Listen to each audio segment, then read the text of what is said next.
Hey, welcome to Command HQ. I'm Brock Verdine, and we got a lot of additional content from the farmer protests in France. We can play a little bit of this. This is from Peter Sweden. Short clip showing that the taxi drivers in Paris have joined the fun right below the Arc de Triomphe. So I got a long list of tweets here. Bear with me here. It's not necessarily organized or anything. Okay, this is a tweet from Illuminati Bot. When food processing plants are mysteriously burned down, cattle are dying and no one seems to care. It's a meme of John Travolta from the Quentin Tarantino movie.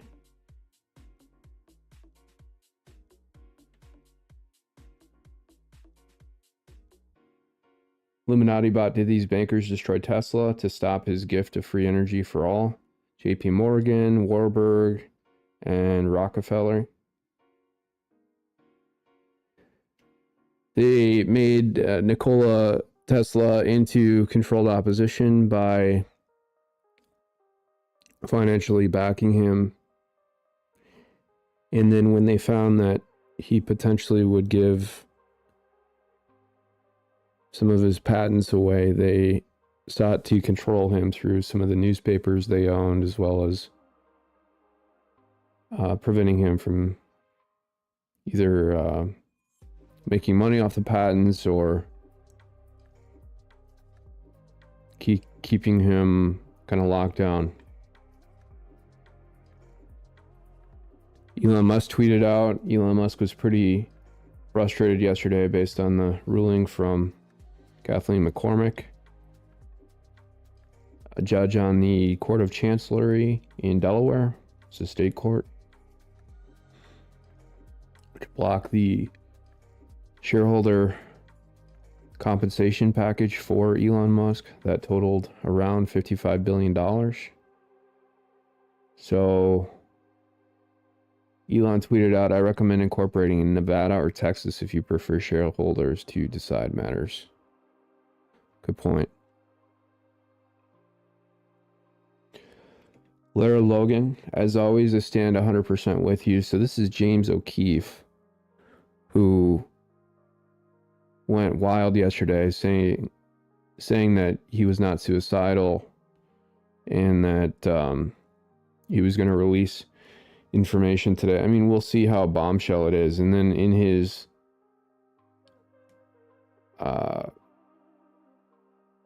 really, really long tweet, he seemed to complain about people sending him tips, saying that they don't do anything about it.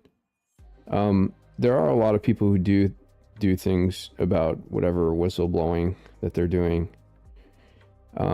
People like me. But it is true that most people don't actually step up. But to say that in a tweet in long form like he was doing, and then saying that he wasn't suicidal because he's going to release something, it makes it seem like, I don't know, he's definitely released some interesting stuff lately, but you never really know with James O'Keefe. I mean, could just be another turd, and he's using the tweet just to publicize. PR stunt. Stephen Miller, impeach Mayorkas, impeach Biden. Now, this is a clip of a bunch of illegal immigrants beating up some New York City cops.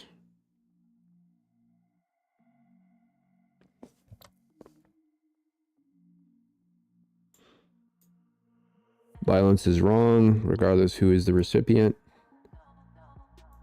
Especially these New York City cops who are pretty exposed. It's awful.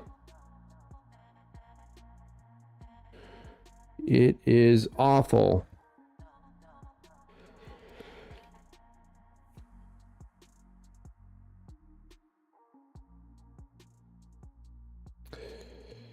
A meme from Illuminati bot, our society has been dumbed down and indoctrinated so bad they assume every critical thinker is a conspiracy theorist, and it's a meme of the Joker.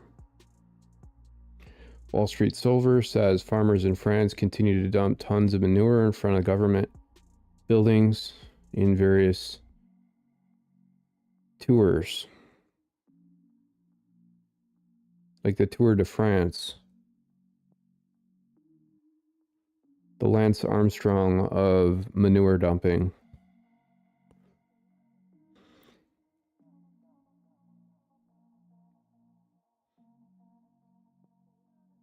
We'll see what happens. I know that Macron deployed some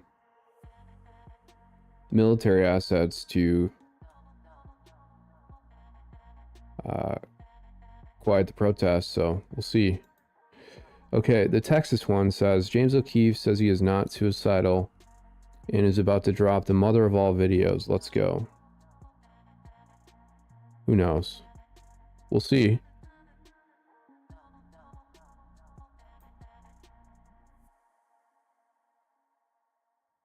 Random tweet from an account saying, expulsion, get her fucking ass out of the country, period. So this is a screenshot of an article from the Washington Times, and it headlines with the text, Ron DeSantis calls for Ilhan Omar's expulsion from Congress, deportation over Somalia first video.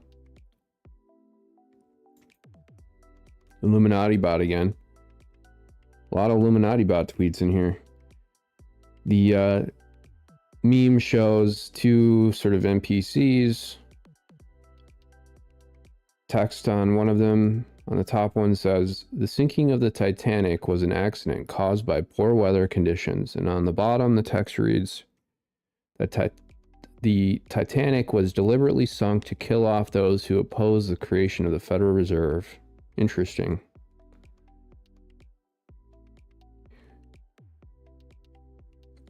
Here's a video of a golden retriever outsmarting, or not necessarily outsmarting, but showing how smart golden retrievers are. And there's a sort of a, you know, one of those toy knives where it's plastic and the blade goes inwards if you touch anything.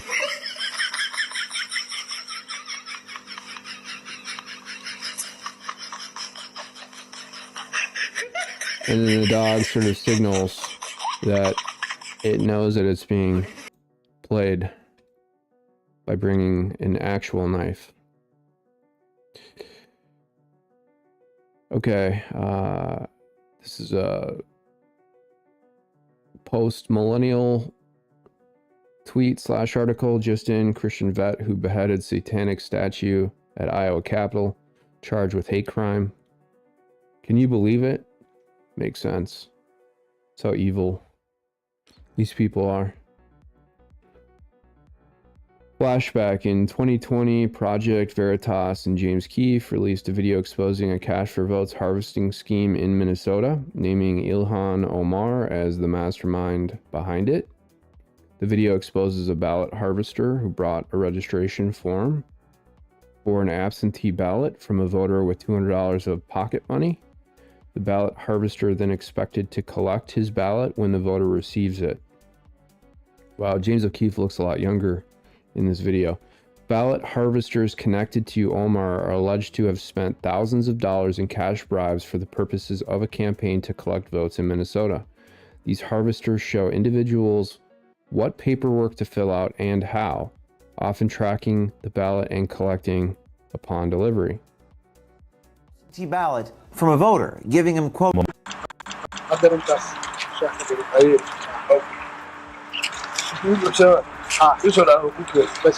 James O'Keefe back here on the ground in Minneapolis. Our undercover journalists at Project Veritas have just exposed a voter fraud ring so widespread that many members of the Somali community here consider it an open secret.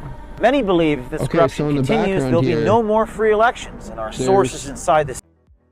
In the background where James O'Keefe's on the top of a building, he's in like a parking ramp of some sort. I'm trying to think.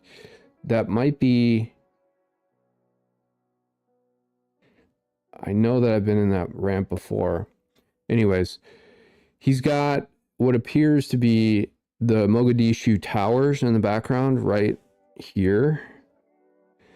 And those were where all of the Somalians lived in the 90s and still reside today. It's in the 90s, it was probably 95% Somalian, and now it's probably 80% Somalian. Somali community here allege that the architect of this pay-for-vote scheme is none other than U.S. Congresswoman Ilhan Omar. Your focus is winning, no matter what you do. You ignore the rules and regulations. There's no moral and ethics here. It's just the end will justify the means. Project Veritas has received an explosive piece of tape. The tape you're about to see shows a man buying a registration form for an absentee ballot from a voter, giving him, quote, pocket money, unquote, of $200 and expecting to collect his ballot when the voter receives it.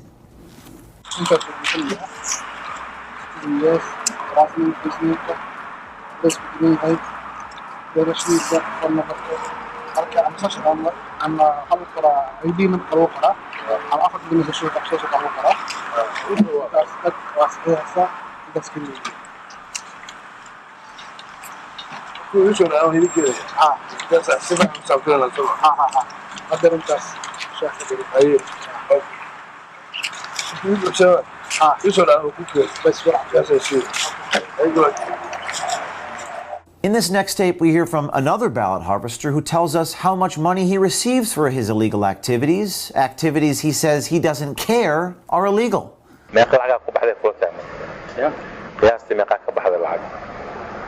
It's actually a really long video, but...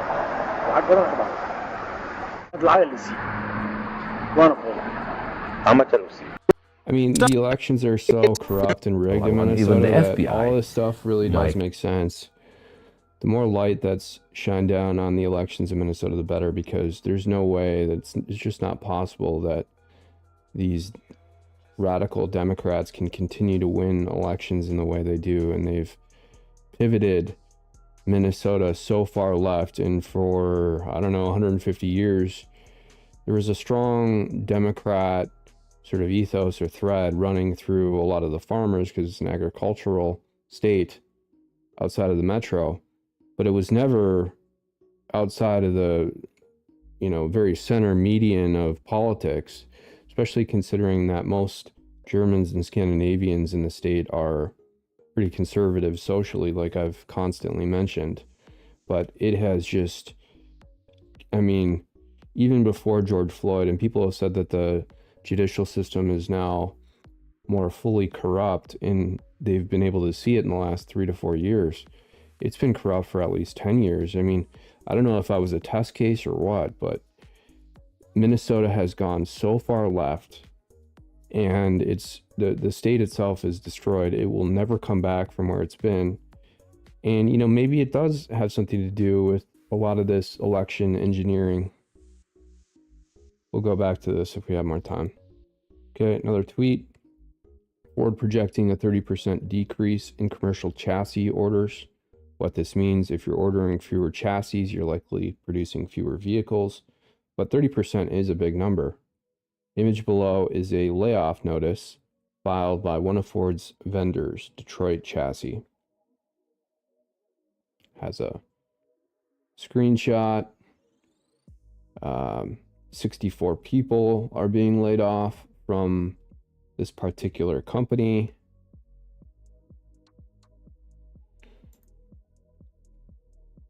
Okay. This is very, very interesting. And I know additional information has come out about the pipe bomb situation on January 6th. And it implicates the Capitol Police. Apparently a plainclothes Capitol Police officer was the first to find both devices.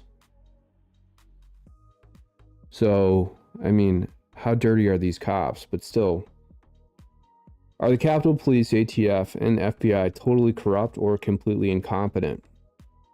Representative Massey confirms person who found January 6 pipe bombs is current U.S. Capitol Police officer. And then there's a link to the article from the Gateway Pundit. We have Matt Gaetz on his Firebrand live stream podcast with Thomas Massey confirm these details. We can look at that. I forgot to actually pull that up, but we can just go to Mike Flynn's X account and see that. And then, yeah, let's actually do that. Okay, so this is the Gateway Pundit article. And it's got a Darren Beatty tweet. Yeah, this is... So Matt Gaetz put this out. Let's watch this.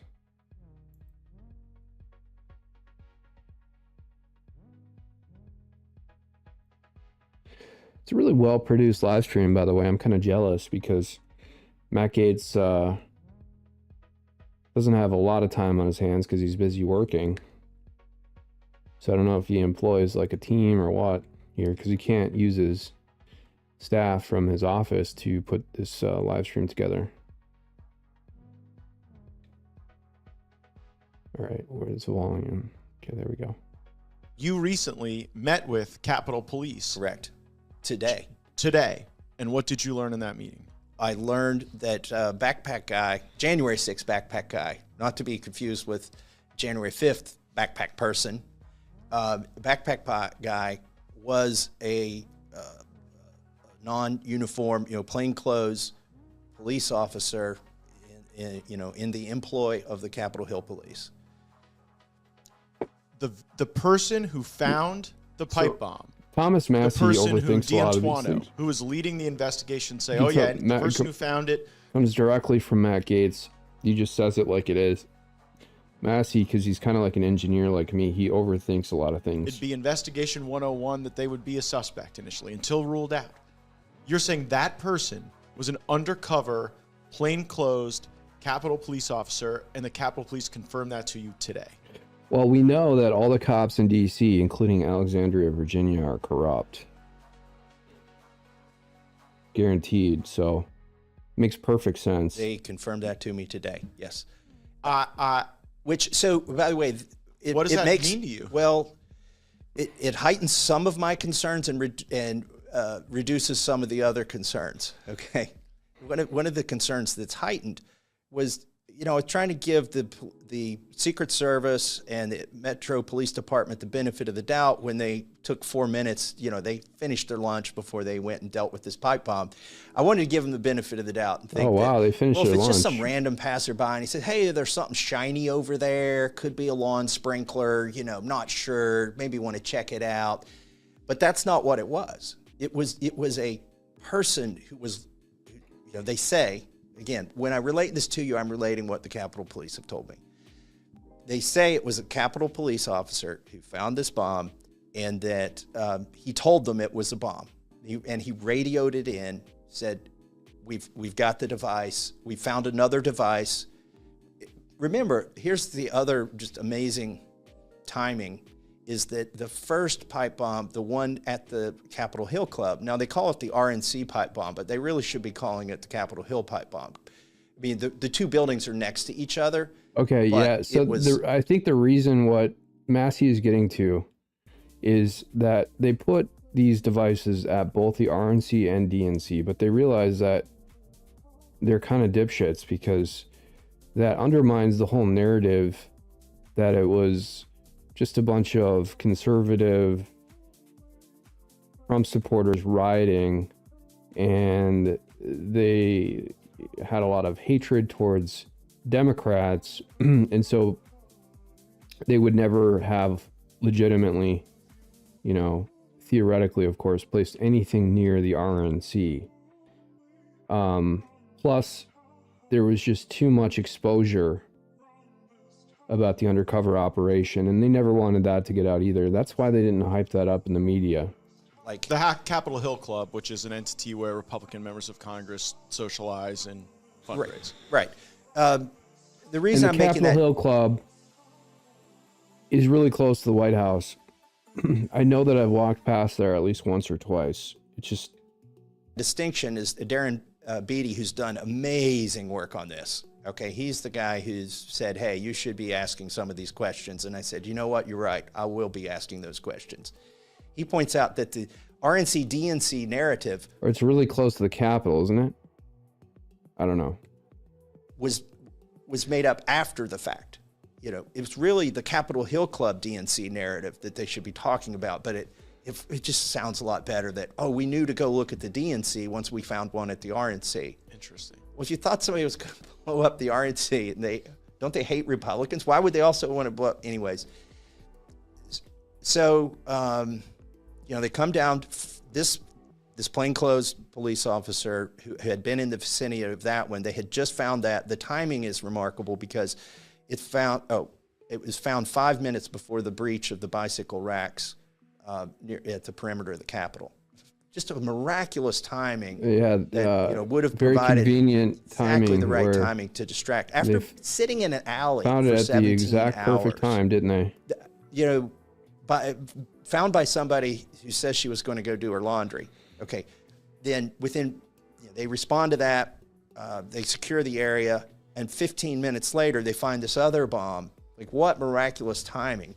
Well, I definitely don't believe that the Capitol Police would purposefully go and set a bomb anywhere that could potentially blow up and do anyone harm. I am not there that they would do something like that. However, you seem to point out in questioning with the ATF I think director they got tipped off that this to wasn't go an and look operational for it. bomb that was going to blow up and hurt anybody. Remember that? Right. The assistant director in charge, he went on TV and said these were operable bombs, and offered a reward, put out a message that they played on TV, and so.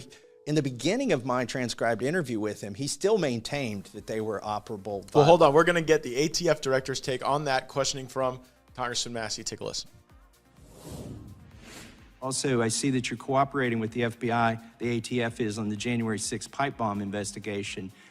What can you tell us about how that's going?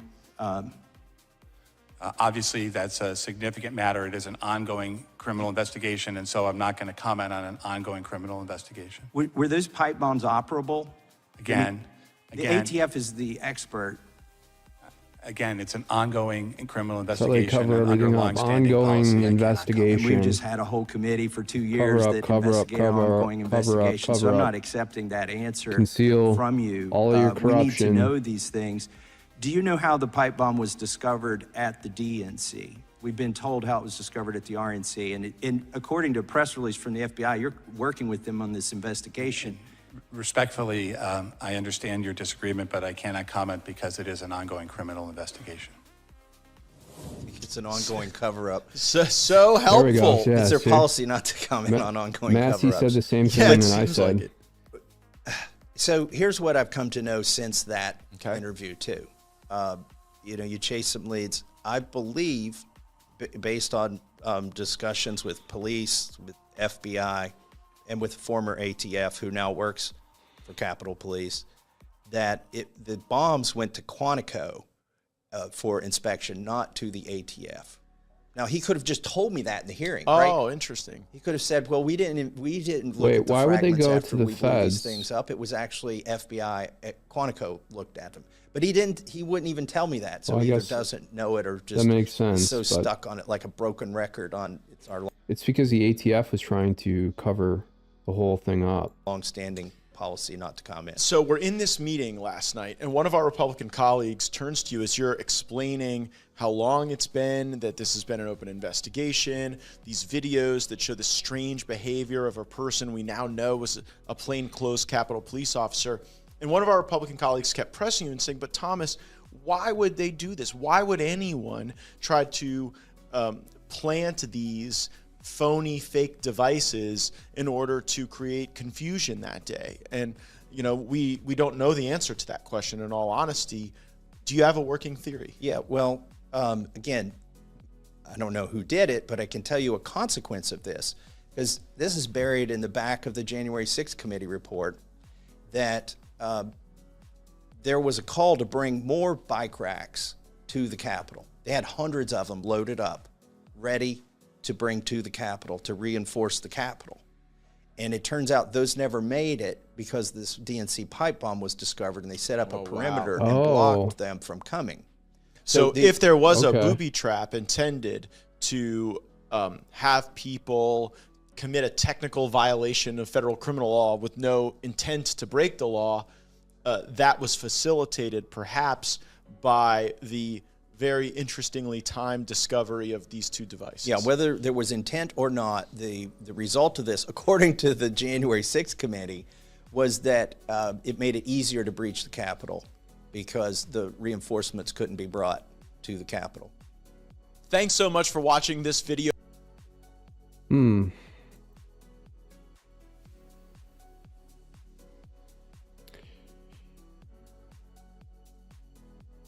Quote, retweet from DC Drano. Ilhan Omar is a pretty clear example of why we must never allow foreign-born or foreign-raised aliens to become elected members of government. It's exactly what the founding fathers had warned us about. And it is played out exactly that way in Minnesota with Ilhan Omar.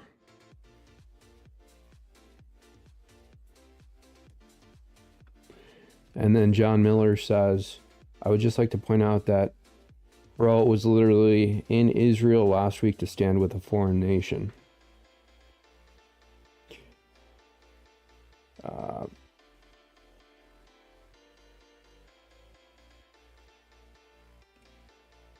After being falsely accused of rape by classmate Juanetta Gibson, Brian Banks spent close to 6 years in prison. In 2012, his conviction was overturned when his accuser confessed that she had fabricated the entire story. Brian Banks was, I believe, a standout high school football player in California. He's like a 4 or 5 star linebacker. And Juanetta Gibson had received a huge settlement from the California school district, millions of dollars. She may have now been required to repay part of the settlement that she originally got, but she spent the money anyway, so it doesn't matter. And I believe Juanetta Gibson called up Brian Banks following his release from jail to try and go on a date with him. And he had hired a private investigator. And they put a wire on him, and he went to go meet her at a restaurant. And then she admitted that she fabricated the entire thing in order to get attention. But then once her mom became involved, her mom wanted to sue the school district in order to get, a financial payoff. Meanwhile, Brian Banks spent 6 years in jail. So he came out and, I don't think he has sued Juanetta Gibson and her family. Maybe he has. I don't know. I'm not up to date on the actual case. But he came out and he said that, he forgives her for what she's done, and her mother as well. It's not like he forgot it, but he certainly forgives her. It's a powerful story.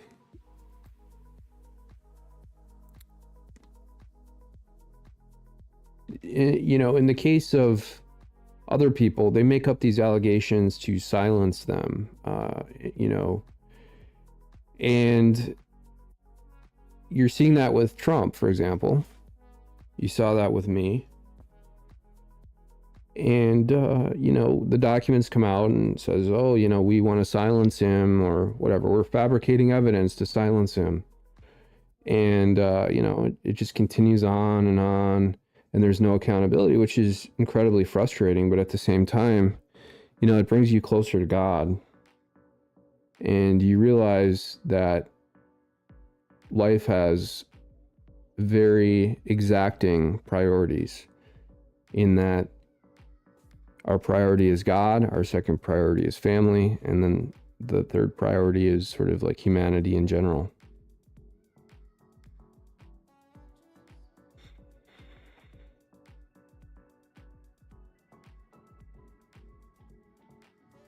System isn't broken, it's fixed. Kim.com, the US is bankrupt and can't afford war with Iran, so what do? They ask for a WWE wrestling match, a show fight. Give us a target to strike. Let us look strong, and then there's no need for war, they tell Iran. But instead, Iran lets the world know and embarrass Joe Biden. Breaking. Iran, US exchanged messages ahead of Biden's military response. You know, this could have easily been a stand down by the Defense Intelligence Agency, by the Department of Defense, by manipulating the identification of the incoming drone and sending out in a coordinated fashion whatever drone was supposed to be returning at the same time to cause a mix-up, to let that drone hit the Jordanian base. Not saying there was, I'm just saying there could be. And, you know, this in the back door, then, you know, Biden is allowed to retaliate against Iran to escalate us further into World War III. Because we're already in World War III, it's just a matter of how far and how deep do we want to go at this point. Bleak January as Barclays flags 40 bank branches for closure. Barclays, the London-based bank. Kind of curious where all these closures are happening, if it's in the UK or if it's in the US or just around the world. Yeah, okay, so it's in the UK, Scotland, Wales.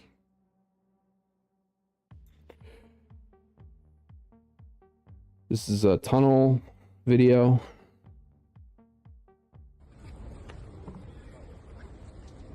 From that New York synagogue.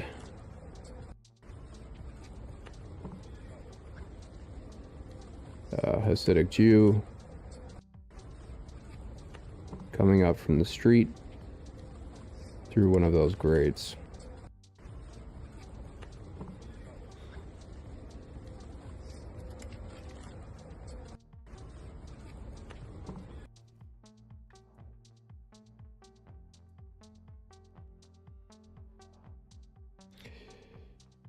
(2020) Arizona audit. Senate Majority Whip Sonny Borelli. Documentation confirms 733,000 drop box mail-in ballots vanished. That's right.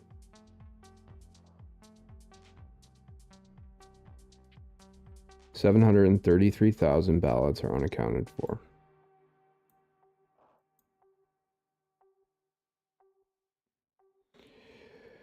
This is a quote retweet from Stephen Miller. Breaking, we sued the Department of Homeland Security censorship arm, CISA, and unearthed shocking new documents showing that the deep state knew the risks of mass mail voting while simultaneously censoring criticism of mass mail voting. Again, CISA is able to censor because they have core access to all the big tech platforms. And we have a video of Mike Lindell's Cyber Symposium in South Dakota. Over here, your boy Mike Lindell. And we talk about data centers and some of the defenses set up to prevent them from being exposed. I'm sure CISA has their hand in all of that. At me relentlessly. And that's why we're here, and that's why they've done this. So they don't want me to show up. But I'll tell you what, we have backups and the show will go on.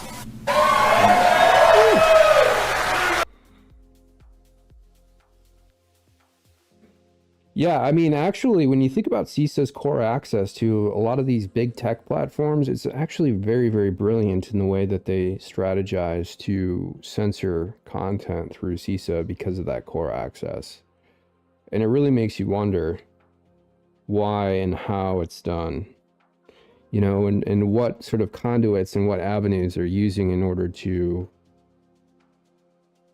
gain access and maintain access, what kind of contracts and what kind of other tactics that they're employing in order to continue the justification of the existence of CISA having that access to these core platforms. You know, and many people, I think, were unaware that they were manipulating, in some regards, the election by promoting mail-in voting. What the media did to us, Oh my God. and big tech, this is a prime example. When this happened to our country with this election, there was more things out there, more evidence in November, December than any crime in history. But how did we lose that? Because the media, and Facebook and Twitter, and the biggest cover-up in history. They lied. They've been doing it to me for months, just attacking me relentlessly. And that's why we're here, and that's why they've done this. So they don't want me to show up. But I'll tell you what, we have backups and the show will go on. It's true. Machiavelli says, "You are a brave man, James. We the people support your mission to expose evil and unleash the uncomfortable truth." Just imagine how hard they've come after me over the past 10 years, fabricating all kinds of bullshit.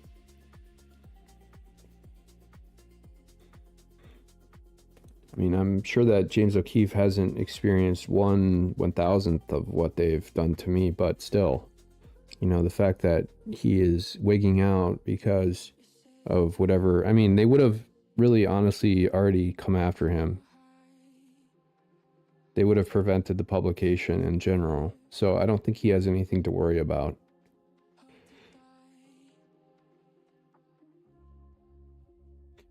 Richard Grinnell, Joe Biden and Nicolas Maduro both go after their political opponents in the same way. And here's a screenshot of an article from yesterday, January 30th, 2024. Venezuela bars leading opposition candidate from election as Democrat model catches on.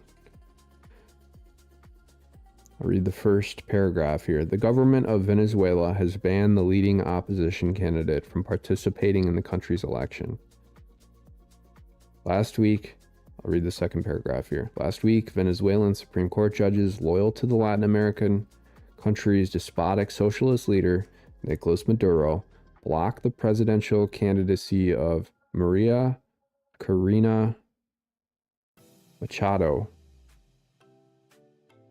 who overwhelmingly won the opposition primary in October, a move that has drawn widespread condemnation. It's interesting that they would let Maria Corina Machado run in Venezuela, considering that she's, you know, it's a Catholic country, so there's a lot of respect for women and stuff, but it's ruled by Maduro, so it makes sense why they would try and block her from the ballot.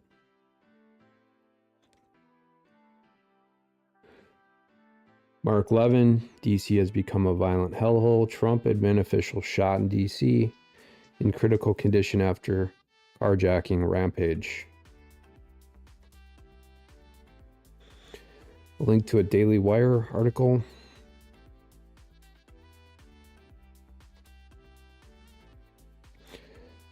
Mike Gill is in a hospital in critical condition after being shot while picking up his wife, an education lawyer, blocks from the White House on K Street in downtown DC at 5:45 p.m. I mean, this is nuts. This is insane. Within blocks of the White House, and some random crime takes place like this. Yeah, I mean, I think what President Trump said about foreign diplomats coming to Washington, D.C. and, you know, driving through the streets to the White House and seeing just a bunch of trash and criminals and rampant drug use, and just imagining that this country is, you know, quote, leading the free world. Unbelievable. Amanda Meme says, liberals hate the Constitution. There's a meme here of Joe Biden. In the background, the text reads, the Constitution was written because of people like this. Yes, it was. And here's Katie Hobbs, hauled to her crime scene, witnessed her crime scene, and yet certified her own crime scene. Batch after batch after batch of ballots sent to duplication, but there is no unique serial number or identification number on the ballot. Had to be duplicated. A little messed up grammar here. Okay, so yeah, that. But the point here is that the duplicate should be. Okay, there's You'll a notice 2-minute that there's video. 3 that are duplicates. So while the count in here we'd expect it to be 3 lower than what their total count was because they're taken out for duplicates. For the example that they gave us, there's nothing listed.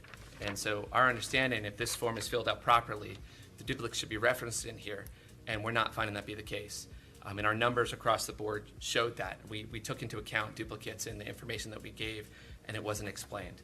So I'm still uncertain as to why these boxes are off and these sheets do not match the reality of what we're running into. Logan said that duplicate ballots are created when the original ballot is damaged and can't be run through the system. In addition, according to the former Secretary of State, right. There's a bunch of weird duplicate serial numbers on the ballot itself. All of these ballots have the same weird duplication on it. Yeah, legit election for sure. Director Ken Bennett, each duplicate ballot must have a 6-digit serial number printed on it that matches a 6-digit serial number printed on the original damaged ballot we'll give them a that chance. It corresponds to. However, Bennett said they can't find the original ballots that match up to the duplicated ballots. Okay, so I mean, the local news here in Arizona is not being super deceptive, but they are being a little bit misleading here by not pointing out that, you know, these ballots that are supposedly duplicates that should have kind of a primary source or tied to or mapped to its original ballot. But why does the duplicate ballot have just a bunch of these? Oh, it doesn't have, but I'm an idiot. God, I gotta like read this stuff while I'm on before I talk. But there's no unique serial number on the ballot. It had to be duplicated. There's no unique it's this messed up grammar that's messing me up. But here is had to be duplicated. Okay, so the duplicate, I just read it more fully without actually just zipping through it. It's because of the grammar, so terrible here. The duplicate ballot doesn't have a matching serial number on it. What the fuck? What the fuck? Yep. Totally above board election in Arizona, for sure.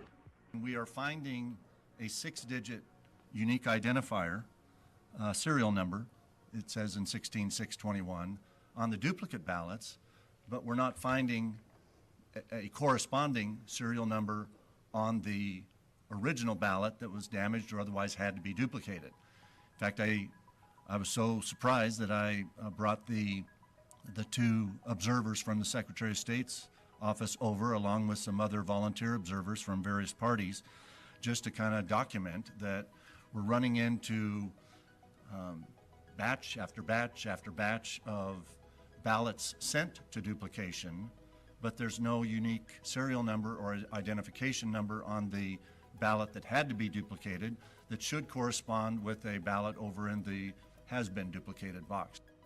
Bennett said those should match up one for one, and they should match up to the total number of ballots as a whole.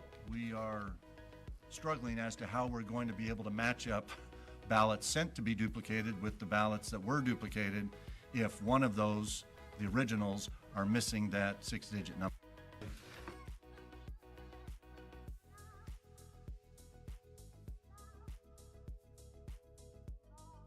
Citizen Free Press says Chicago alderman is done with illegal immigrants.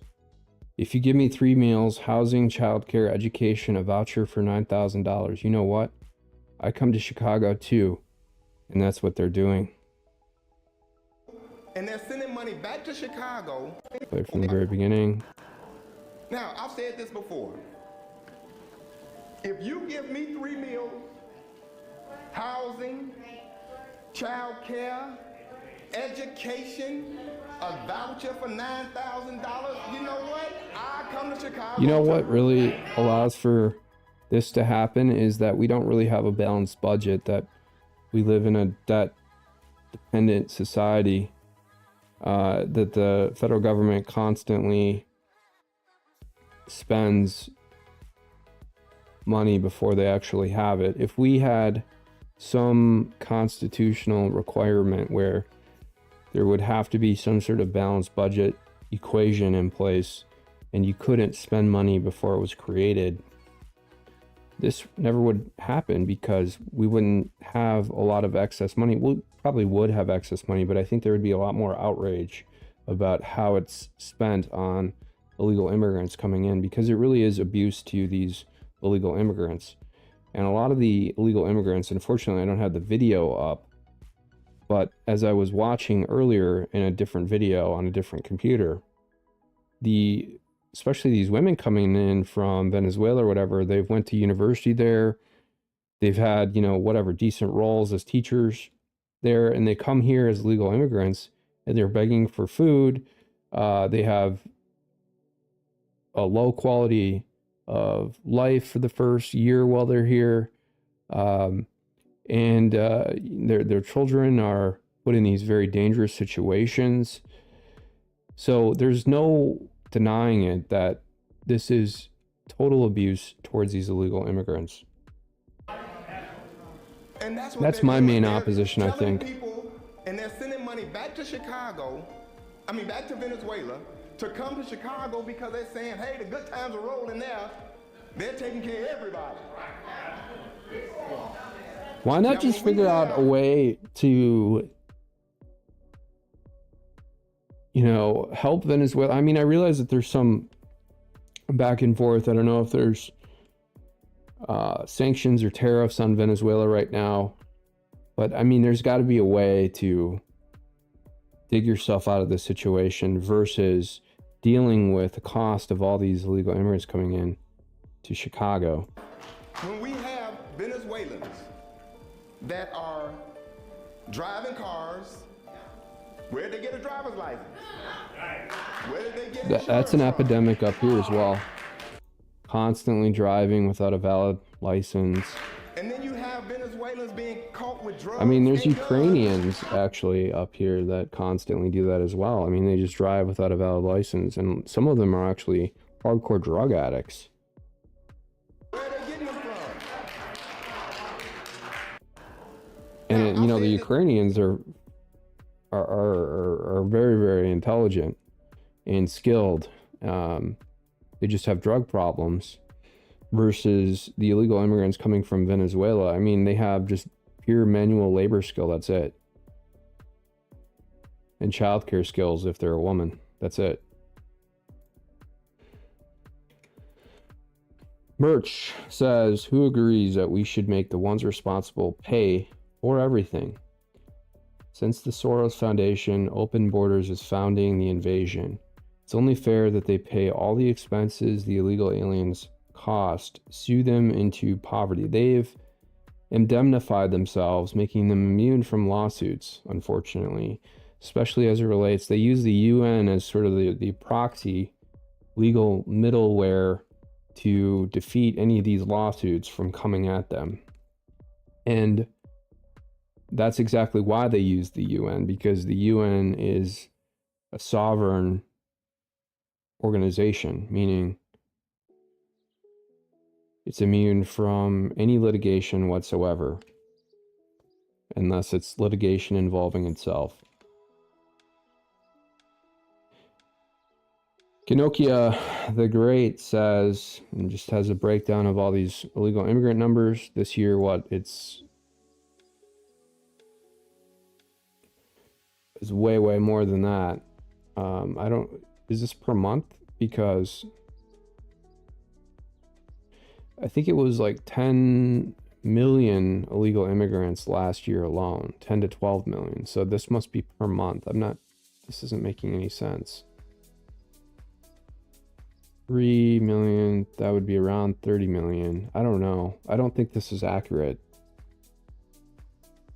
Okay. It's hard to know, like, you know, fact check, verify. I wish there was a community note on it, but Kinokia did attach a video. Control their borders.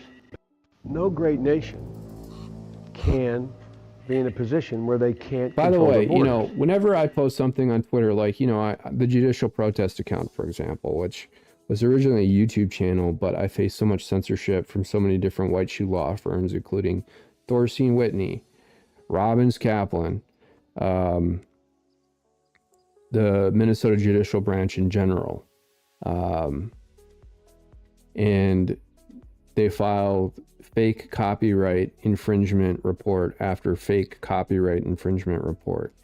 And they were finally able to censor the channel. And I was literally a centimeter away from suing these people responsible for doing it, including Charlie Goki. In fact, I had the complaint written.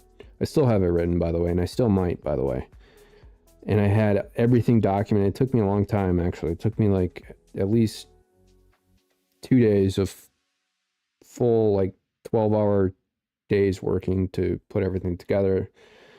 And I decided not to, simply because there were alternatives available. And I should have sued them at that time.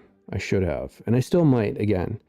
But when I put, you know, when Elon Musk bought Twitter and X, and I was able to have at least some, like, still, I mean, they cucked my account during the E. Jean Carroll case. You know, they wouldn't let any of my tweets go viral. And you can see, like, right after the E. Jean case was over, that my tweets started going, not viral, but they started to get, you know, normal traction again. Maybe someone has with Kinokia the Great, but I don't know. They haven't unveiled his true identity. Maybe he's still somewhat anonymous. Why is it people like me who they try and it's admittedly a much more difficult in the legal context to remain anonymous. So that was never my goal or intention.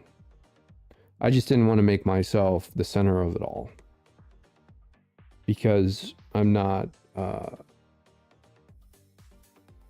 you know, I view myself as not wanting attention, actually, even though it seems like I get attention when I don't want attention.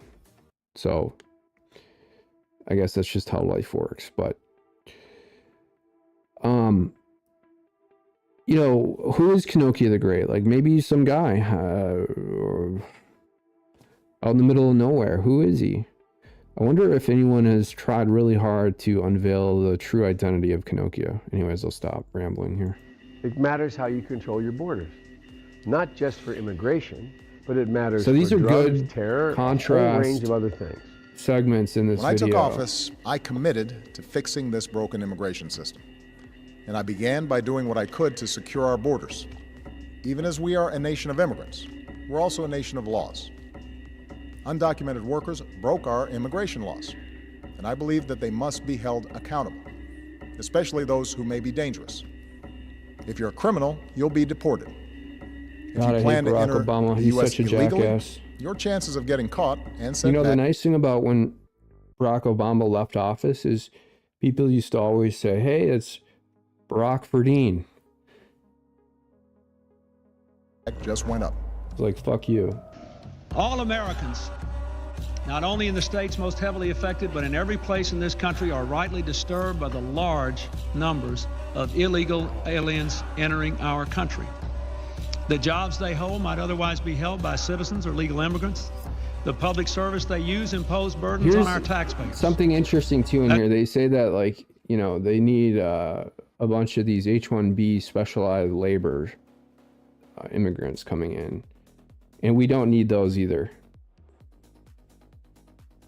They carve out protections for certain classes of people, and the only reason they do that with H-1Bs is to allow billionaires, people like Mark Zuckerberg, Jeff Bezos, to continue to lower their costs with respect to corporate engineers. Most of them are software developers coming in or work in IT in general. That's why our administration has moved aggressively to secure our borders more by hiring a record number of new border guards, by deporting And you know, it's not like one or two. I mean, I've worked in so many different venues as a software developer. And I've held a few different positions in the sort of software engineering life cycle, the software development life cycle. It's a technical name. And generally speaking, in every single one of those environments, the lowest I've ever seen is 50% Indians. That's the lowest. I mean, I've been in environments where I'm literally the only white person. There'll be 50 Indians, and I'm the only white person. And I'm in my own state. That happened actually in Milwaukee at Kohl's. I'm in my own state, even though I'm not really familiar with that part of Wisconsin, or really any part of Wisconsin beyond 20 miles from where I live, which is basically Minnesota. And I'm from Minnesota, but Wisconsin, you know. But I'm in Milwaukee, and they all view me as sort of like a naturalized, that's a poor word in this context.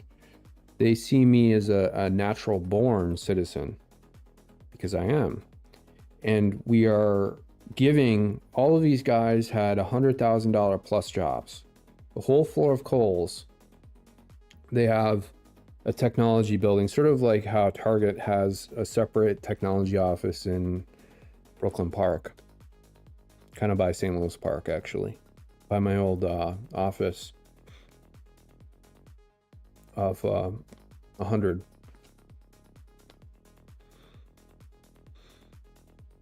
And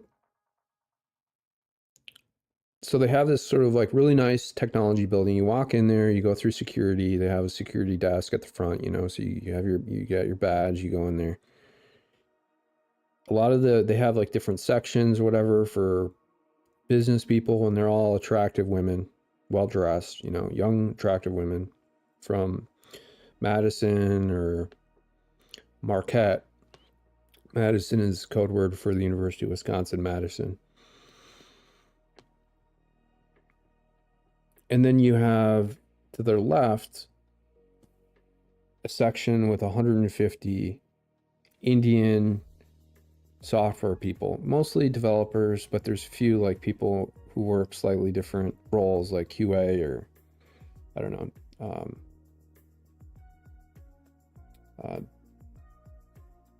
doing deployment work, so like DevOps, like a couple DBAs or something, even though DBAs are dying a slow death, stuff like that. And, you know, like I'm in a room with a bunch of these Indians. They know nothing about this country. They know nothing about this state. They're getting paid over $100,000. Sometimes, if they're really young, they might get paid something like $60,000 or $70,000. And yeah, they don't get paid as much as they should. And there is a lot of third-party bullshit going on there. the American companies making money off them. But it's like these jobs could easily go to, you know, Joe Schmo in Milwaukee off the street. And it's a good job, and it's really not that hard. You know, you don't have to have a lot of skilled people to do some of those jobs. So anyways, the H-1B thing's a racket. Aliens as ever before, by cracking down on illegal hiring, by barring welfare benefits to illegal aliens.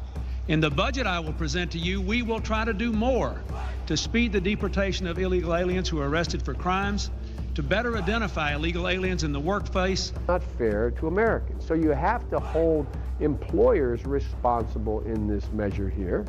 Hold them responsible that they have to hire Americans first. Only if there's no Americans available for the job should we be promoting the idea of bringing in extra workers, in my view.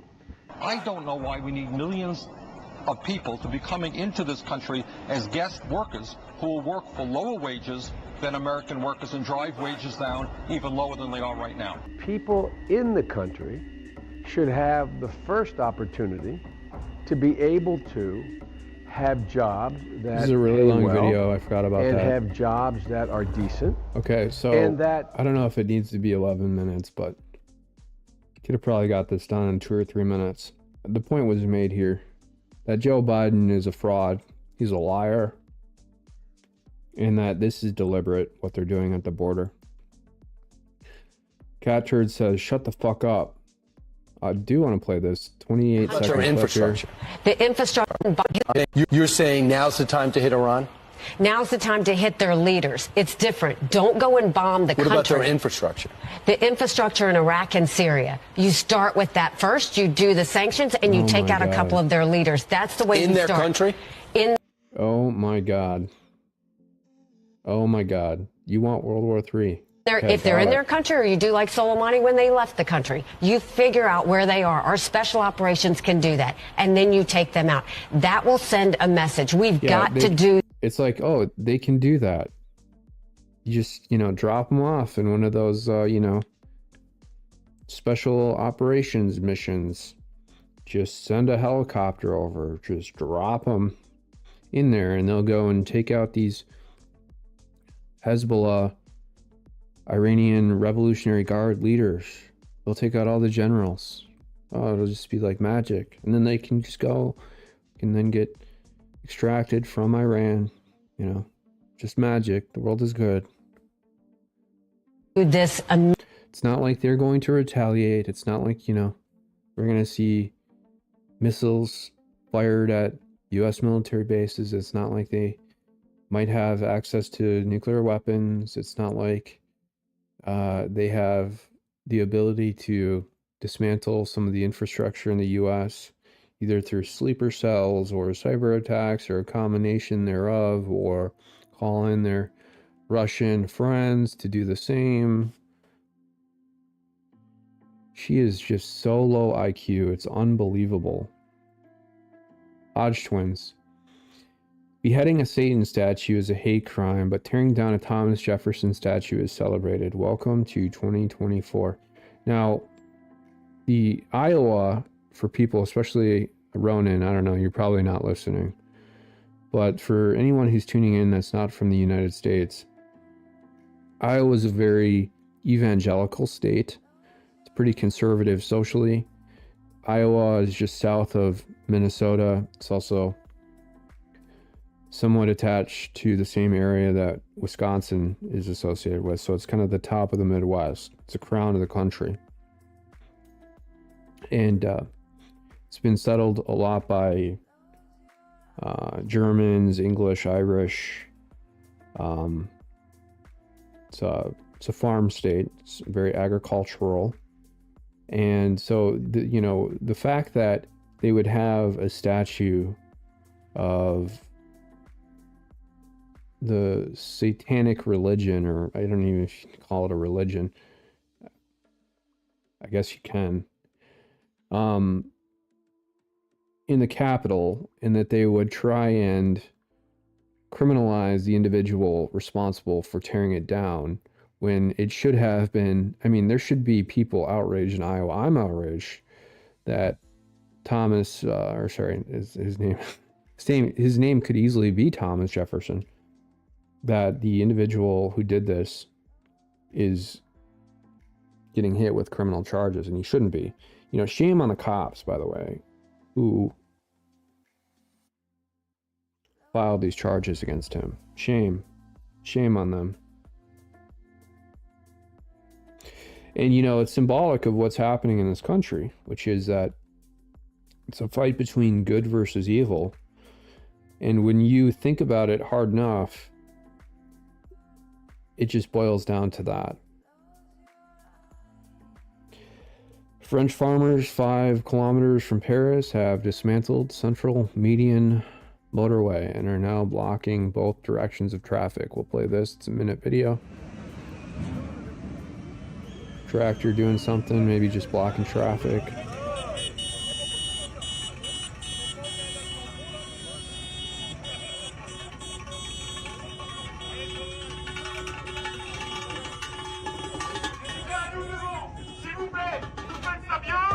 Les mecs qui sont derrière, donc s'il vous plaît, on va se mettre en place gentiment et on va imaginer que la voie de gauche, la voie de sécurité, elle soit libre pour que les voitures qui sont devant, derrière, puissent se I wish dégager. Ok? that we had a translation in the On va video. envoyer 4 tracteurs devant là.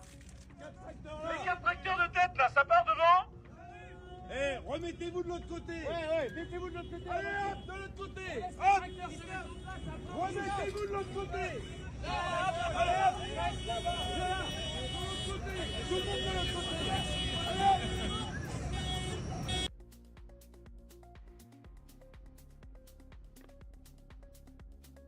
Here's another video. 12 seconds. Trucks burning on the freeway here. No, that's manure burning.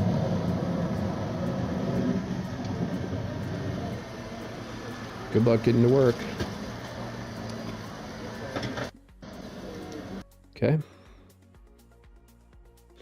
Laura Loomer, Twitter files. Reporter Matt Taibbi uncovers plot to stop Trump. Democracy be damned. I don't think that's really a bombshell. I think everybody has pretty much known that for the past 7 years now. I think Matt Taibbi is trying to, I don't know what new information. I think he has to be a little more specific. Gary Lake, I just received word that 40 members of the Arizona National Guard were wounded in the attack on the base in Jordan. My thoughts are with our soldiers and their families as we pray for a quick recovery. Yes, let's pray for them. God, please let these service members recover quickly and have no lasting effects from the trauma that they experienced. Amen.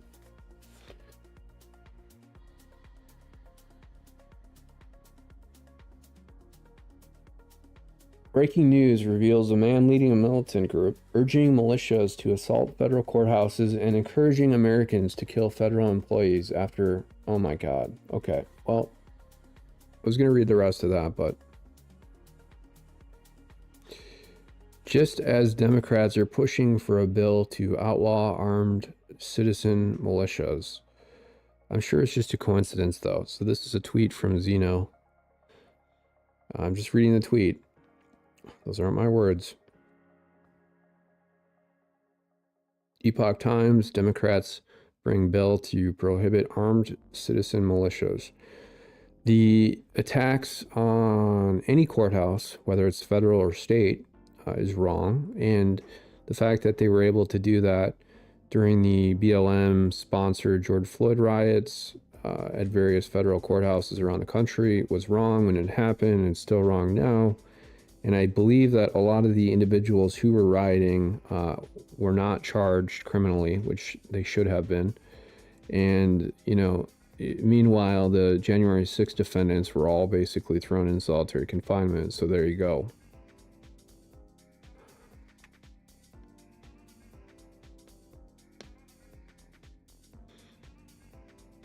Just another way to weaken any resistance to global tyranny.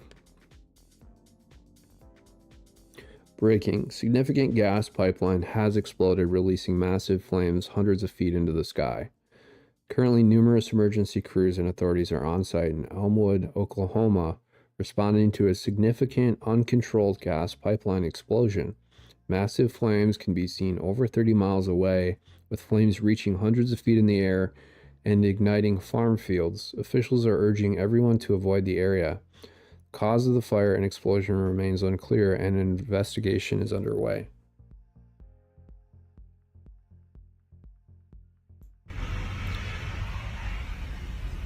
Probably industrial hacking of some sort, I'm imagining.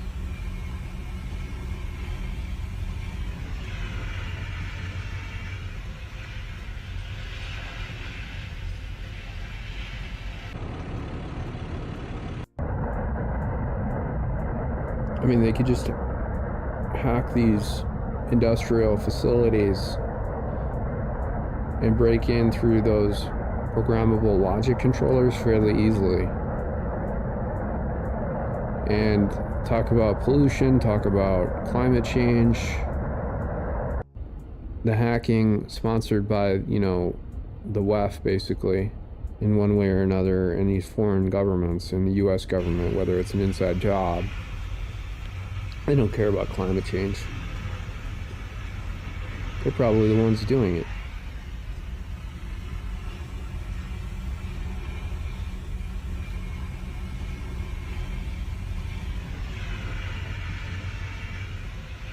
All right. And we're done. I think we got a couple of these actually in here. Yes, we do. Okay. Chuck Calesto, just an absolutely massive uncontained gas pipeline explosion in Beaver County, Oklahoma. Flames purportedly visible as far as 30 miles.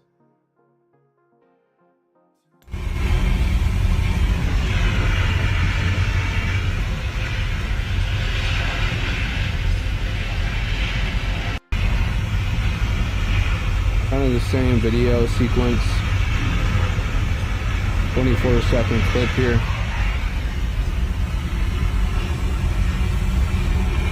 I don't know what this guy is doing. I guess he's spraying down some chemical, or oh, there's flames in the ground here that he's putting out. It's pretty dangerous to be doing that. All right. Trump administration official Mike Gill is critically ill after being shot during carjacking in D.C. It's a diversity carjacking. Libs of TikTok. A homeless shelter was set up next to an elementary school in Beaverton, Oregon. Students are subjected to constant disturbances from the shelter, including overdoses, drugs, and assaults. A mom slammed the city in a letter after a homeless man lit himself on fire in front of the school windows this week. What the hell? Every single day, hundreds of kids are put in danger because mentally ill people are housed near them. The mayor is Lacey Beatty. She hasn't done anything despite many complaints. You can email the mayor and city council here. 2 screenshots of what appear to be either some sort of newsletter notification or an article explaining that there's an allegation that exists that a homeless man set himself on fire in front of a window. Now, you would imagine that mothers may be exaggerating some of these events because they want to get the homeless away from the schools. Nonetheless, whether or not this is true, which it's likely true, you would, you know, the whole idea of having a homeless camp on the campus of an elementary school is just beyond. I mean, I guess it's 2024 though, so. Remember the days when you were young, and you can remember those days when you were in school at that age and you had like a full playground, you know, no trash on the ground, cleaned up. You had the volunteer parents who usually mothers who'd come out and watch the kids, you know. So it was always women watching the kids during recess. You know, you never have anything like this. You never have a homeless camp in the parking lot of your school. Not a chance. E. Jean bouncing. In the 90s, Donald Trump was the most famous New Yorker. This woman wants you to believe that he raped her in a department store across the street from his building. Do you think he would have risked everything to have sex with this woman? The video is a clip of E. Jean bouncing on an exercise ball. I promise you, babe, balls. If you get rid of your chair at work, sit on a ball, you'll burn more calories, you'll work your core. Excellent for the old back, but here's the thing. It will decrease your cellulite. 7 or 8 weeks from now, you're gonna have the size of a 4-year-old. I have blue balls all over my house. I promise you, babe, balls. No, he didn't. This woman is nuts. Another picture of this Oklahoma gas explosion. This is Palestine, Ohio, all over again, except it's not a train derailment.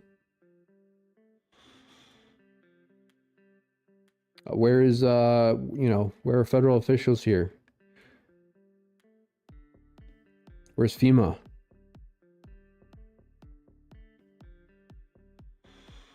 Take Jamaica off your wanderlust list.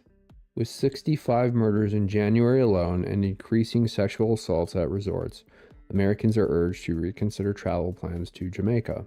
Source, U.S. Department of Travel.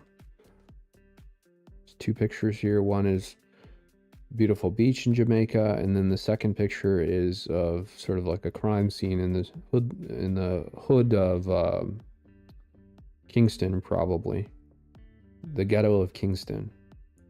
What appears to be someone who was violently attacked. Unusual Whales tweeted, just in, Yemen's Houthis have fired missiles at a U.S. warship, per AFP. The Houthis, I mean, it is really kind of a cute name, right? Houthi. You know, I'll give them that. I think Russell Brand said something that was really interesting and struck me as well. That we're being told to hate these Houthis. We don't know anything about them. Who knows who the Houthis are? I don't know. They have a cool name. I guess they're trying to stand up for Palestine by blocking some of the naval passages there, to kind of perform maybe a soft, loose blockade or embargo or something of some of the ships that potentially could be delivering supplies to Israel. But yeah, good point. The money printer is about to get turned on. World War Bull is inbound.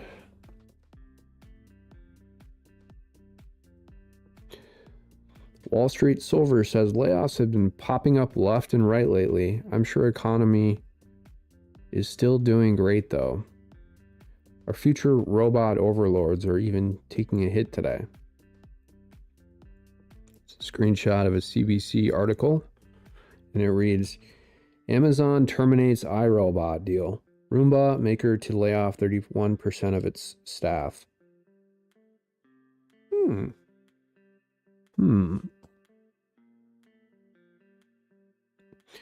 They always lay off salespeople first. The last people that these software companies always lay off typically is like from iRobot I'm talking about, would be the actual developers and the executives. BlackRock has all the real estate. Bill Gates has all the farmland. Mark Zuckerberg has all the data. JP Morgan has all the cash. It's a big club and you ain't in it. MAGA is now the largest and most powerful political party in America. We will restore this country to its original status as a constitutional republic, as opposed to what the traitor Democrats have done. Bad grammar there, but that's okay. Chuck Colesto, late-breaking articles of impeachment against Department of Homeland Security Secretary Alejandro Mayorkas to move forward. House Committee on Homeland Security just voted to advance. Should Mayorkas be impeached? MTG. A recorded vote is requested. The clerk will call the roll. 3-minute video McCall. here. Aye. Mr. McCall votes aye. Mr. Higgins. Mr. Higgins votes aye. Mr. Guest. Mr. Guest votes aye. We don't need to hear all the ayes. Mr. Bishop. Sad day. No. Ms. Jackson Lee votes no. Mr. Payne. No. All the Mr. Payne Democrats votes vote no. Mr. Swalwell. No. Mr. Goldman. Mr. Menendez votes no. Chair votes aye. Chairman Green votes aye. The clerk will report the tally. On that vote, Chairman Green, it was 18 ayes and 15 noes. 18 The ayes to have 15. it, and the motion is agreed to. Without objection, the motion to reconsider is laid on the table. Without objection. Okay, so what does this mean? I don't know. I guess this means that it moves forward and then it goes into regular Congress out of committee. And there's going to be a hearing on it. Evidence is presented, and then the entire House votes on it. Because there's a majority in the House right now, you would imagine that it's likely going to pass, and then it gets moved to the Senate. This is where I need to check. I'm not sure exactly if there's an actual trial for Mayorkas or not. I don't think there is. I think there's just another sort of evidentiary hearing, and then there's a vote on it. Now, because there's a 50-50 tie or whatever, right, in the Senate, and Kamala Harris holds the tie-breaking vote, that you wouldn't imagine that Mayorkas would get totally impeached, but it's possible. Definitely possible. Especially if you get one Democrat to go rogue here.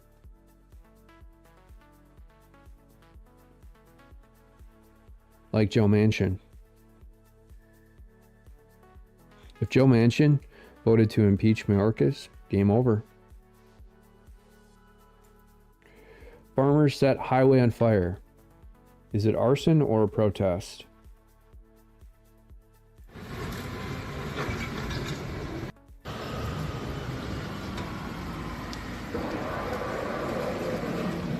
I don't know. I mean, it looks like it's gonna maybe catch that bridge on fire, which could be really, really dangerous. I don't know, not a good idea to push that under the bridge.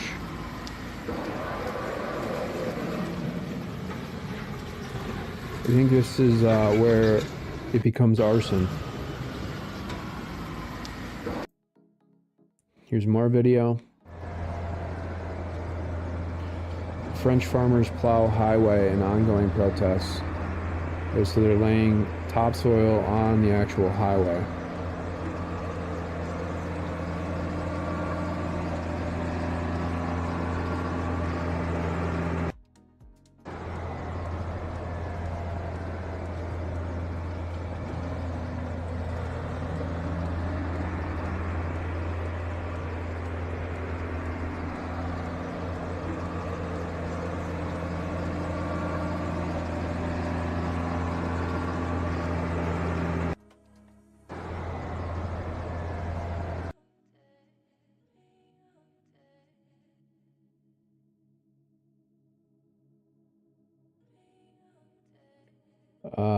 They're having a barbecue, support the farmers. Yeah. Well done, well done, well done. Depends on us, yes, CNN. Peaceful demonstration. Oh, here's a picture of what's his face from CNN talking about a mostly peaceful protest. This is a picture, I believe, from the George Floyd riots in Minneapolis. It's either that or it was in Wisconsin, I forget. Radio Genoa. Video. Paris,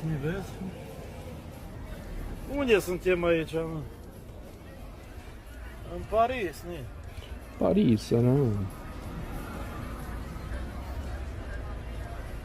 Paris, sunt eu. Frumos la Paris. Okay, and the video is showing Uite ce frumos e aici, mă. E la a Paris. bunch aici. of Paris, nu vezi? Middle Eastern or African immigrants on the street. Unde suntem aici, mă? În Paris. Looks like a ghetto.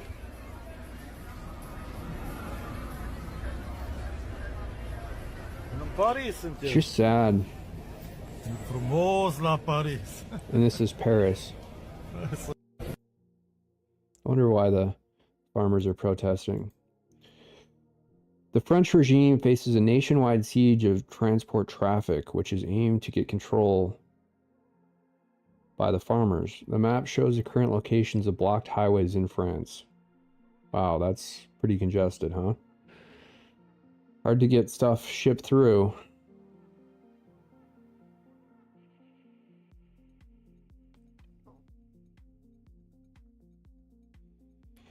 Got those same videos of some of these trucks being dumped by the farmers and set on fire.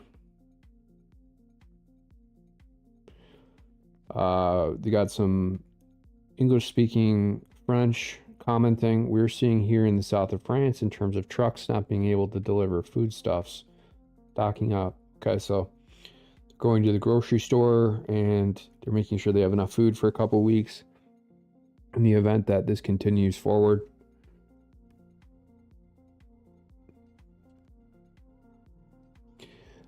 The world is talking to us and we're not listening.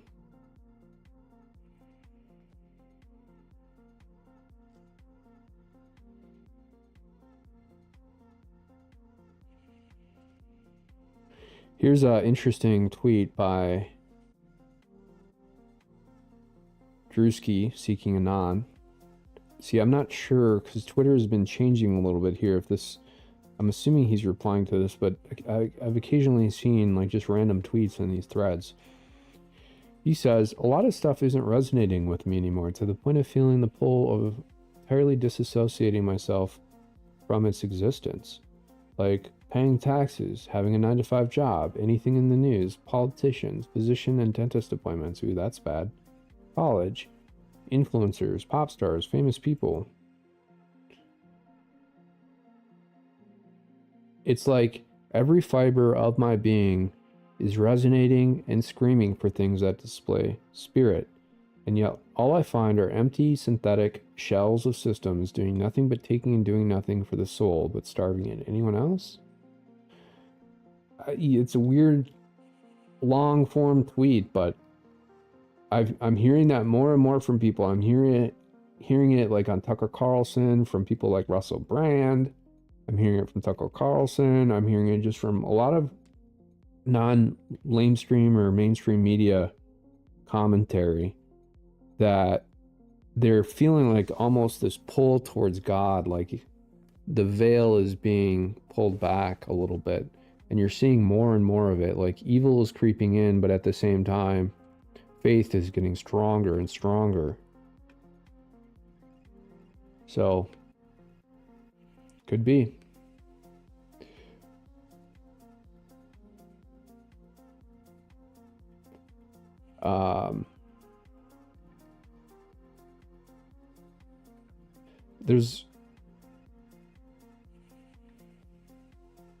I think there's a worldwide independence movement that is now just fully getting sort of positioned for 2024. And I think in some ways this is the soft resistance to a global war. Juanita Broderick.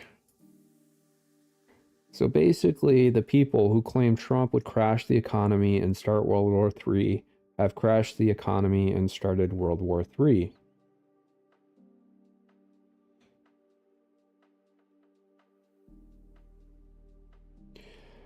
Yep, that's what they said for 4 years, day in and day out. The same ones all over mainstream media again, repeating the same mantra. Doesn't work, does it? People are fully aware. When did the economy crash? My stocks are doing amazing, and I have more money now than I have before. Yes, they did it. 14 million jobs, fastest GDP growth in decades. Accelerating wage growth, 30 trillion increase in household wealth. The American economy is booming. Is it? I don't think so, Prince Up. I think this is a bot. I've seen this guy before. I mean, we've never seen the kinds of layoffs we're seeing right now. Inflation is wildly out of control. No one can buy a house. A lot of the numbers in those markets are simply because of inflation.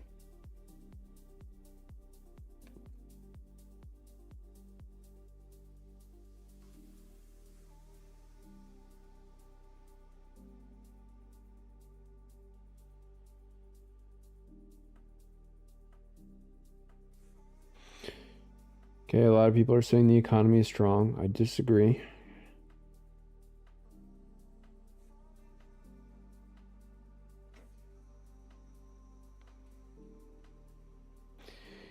Ian Miles Chong says, attempted carjacking by cartel members. One thing I dislike about Twitter is that these videos start right away. Wish there was at least some sort of setting here where you could, maybe there is, no there isn't, that you could change that so that when you click into this tab here, it doesn't immediately start playing the video. Anyways, it's very minor. Attempted carjacking by cartel members. Biden is letting these people in by the tens of thousands. How soon before this becomes normal in your neighborhood?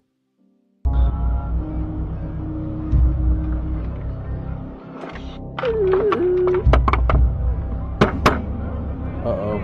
Uh-oh. I hear some pops. Cartel.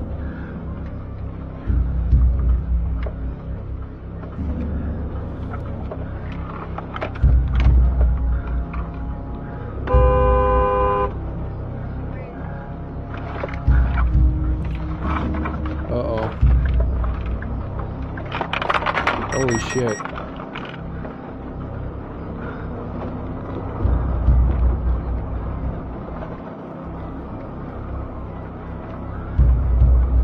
These are the illegal immigrants they're letting in that are tied to these cartels.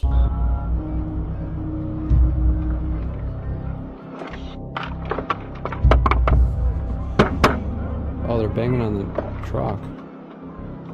That's what they're doing. Cartel. Okay. Bunch of young guys. Lights are off. Not a good sign in that truck.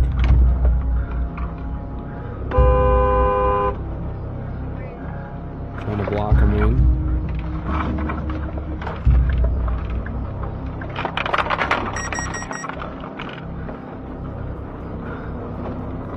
I don't know, this is weird.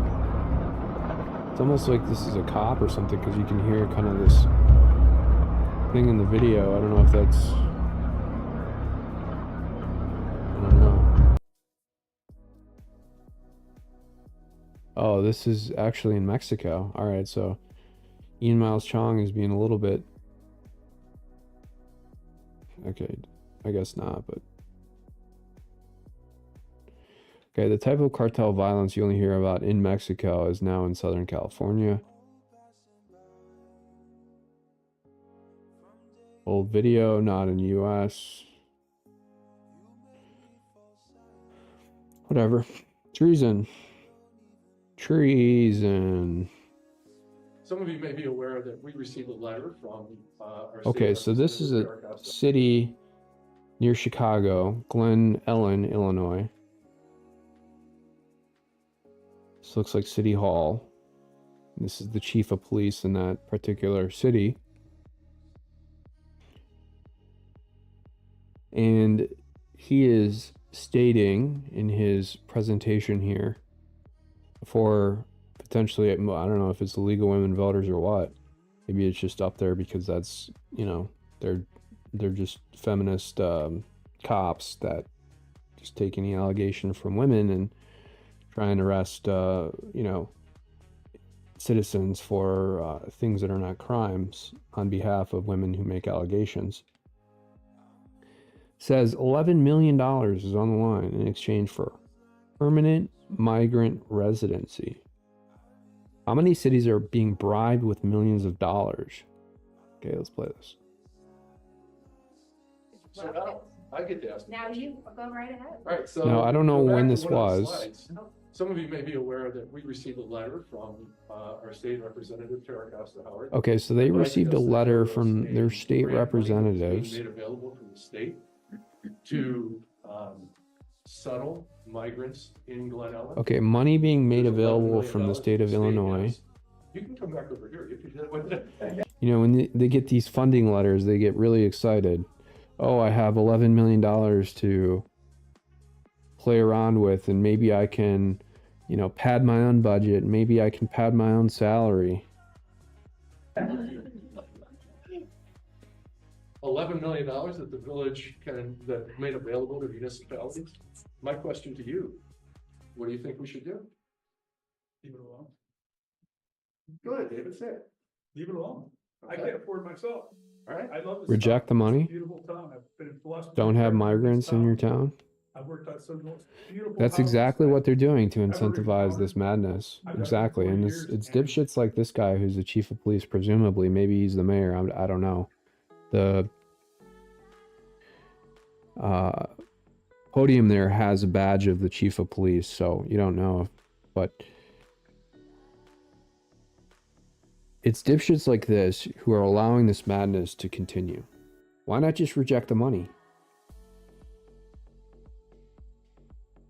I'd like to see the high-end home and the high class of our neighborhood stay the same. Particularly in Chicago. I mean, you would imagine that they would have full view of what's going on in Chicago with all these illegal migrants Anyone sleeping on the else street, in have city a- parks, in police stations. Temporary shelter, or are we talking about,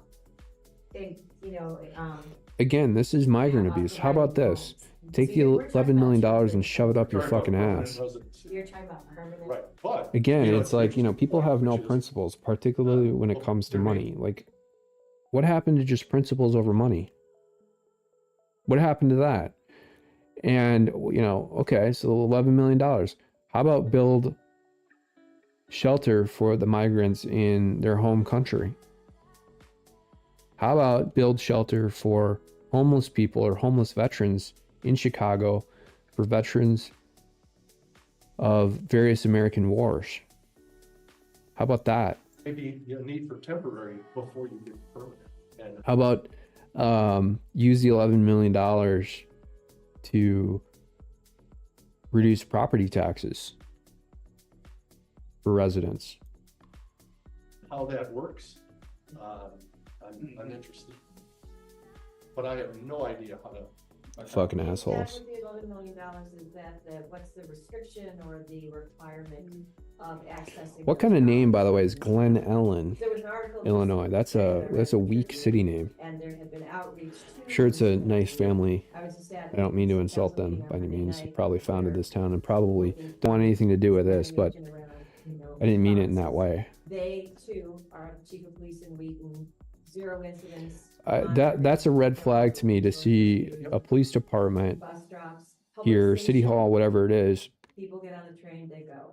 So. and have a League of You Women understand Voters what I sign believe behind the $11 podium. million is for is to have migrants come to Glen Ellen and locate here and settle here and remain here. And what that would entail to accomplish that. Go ahead again. Sorry, if someone else wants to say something, do it. But to me, it seems like this is a conversation that needs to take place, So now I get to ask. Now you go right ahead. All right, so if we go back to one of the slides, some of you may be aware that we received a letter from our state representative, Tara Costa Howard, advising us that there was a grant money that was being made available from the state to settle migrants in Glen Ellen. There's $11 million that the state has. You can come back over here. You can do it. $11 million that the village that made available to municipalities. My question to you, what do you think we should do? Leave it alone. Go ahead, David, say it. Leave it alone. I Okay. can't afford myself. All right. I love this town. It's a beautiful town. I've been blessed to be a carpenter in this town. I've worked on some of the most beautiful houses I've ever encountered. I've done it for 40 years, and I'd like to see the high-end home and the high class of our neighborhood stay the same. This is our country, not theirs. Fair enough. Anyone else go ahead. I just have a question. Is this in regard to temporary shelter? Or are we talking about,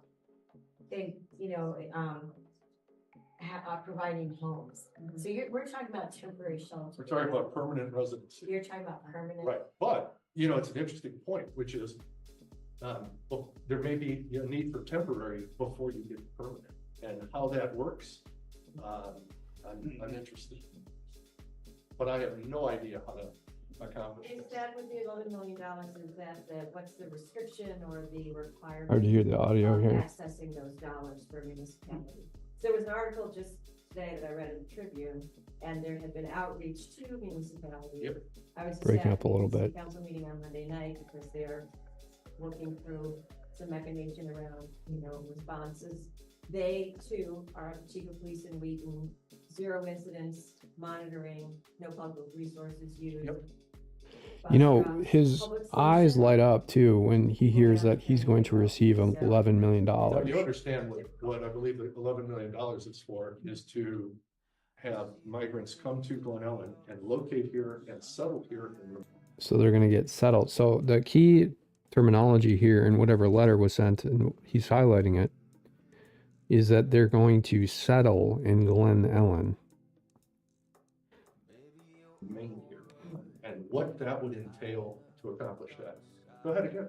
Sorry, if someone else wants to say something, do it. But to me, it seems like this is a conversation that needs to take place, It's funny too, because this mayor, police chief of Glen Ellen is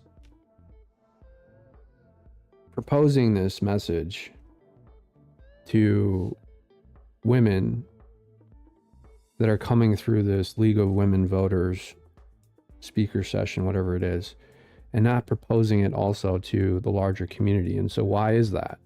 Well, it's because women probably are going to be more receptive towards sheltering illegal immigrants rather.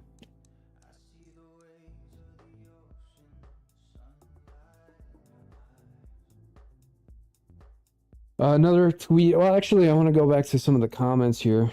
That's it. That it is. Okay, there isn't a ton of comments. Let's see if there's. I've got some comments here. I thought that they were coming here to work. Why do they need 11 million to support them? And that's our damn money too.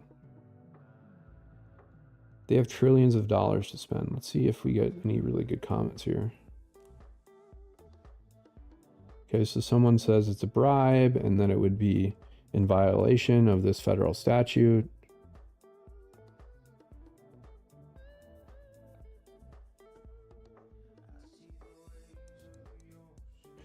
All the NGOs need to be arrested. That's why I moved from Illinois.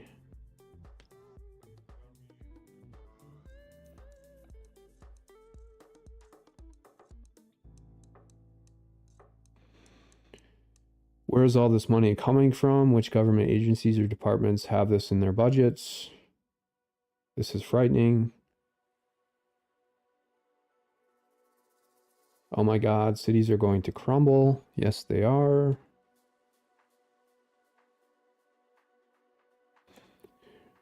Okay, this is Nah Baby Nah. Who wants to join me on the next boat out? Boat intercepted off the Texas coast. The Navy intercepted a boatload of people off the Texas coast today. This placed the Navy in an awkward position as the boat was not heading to the USA, but towards Mexico and Central America. Another surprise finding was the people were white American retirement age seniors. Their claim was that they were trying to get to Central America or Southern Mexico as they wanted to return to the US as illegal immigrants. Then they would be entitled to far more benefits than they were receiving as legitimate American retirees. It is believed the Navy gave them food, water, and fuel and assisted them on their journey. Sounds like a parody meme, but nonetheless, interesting, even though it's fake. An office building just sold at a shocking 83% discount to what it last sold for. The Xerox building in the Washington, D.C. area sold for $25 million or $83 per square foot. What did the 300 square foot tower last sell for? $145 million in 2011, acquired by investment firm TIAA. The building is reportedly at least approximately 38% vacant. Washington, D.C.'s commercial real estate market has gone from scary to cataclysmic, and there's no signs of the trouble slowing down anytime soon.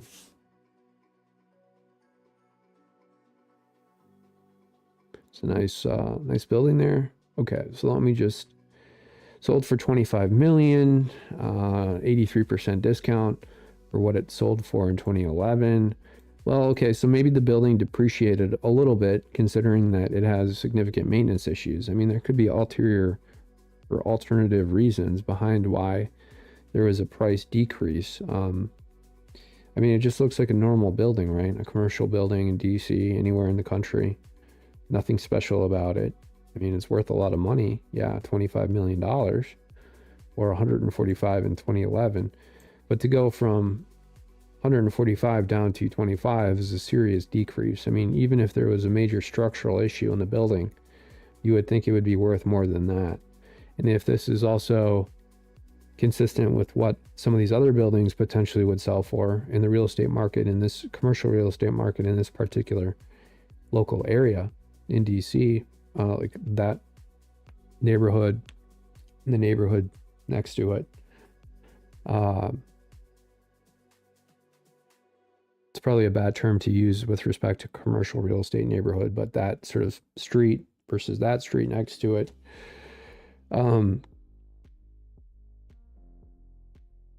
If you're seeing the same kind of rates here, 83% discount, I wonder if this is a way to launder money.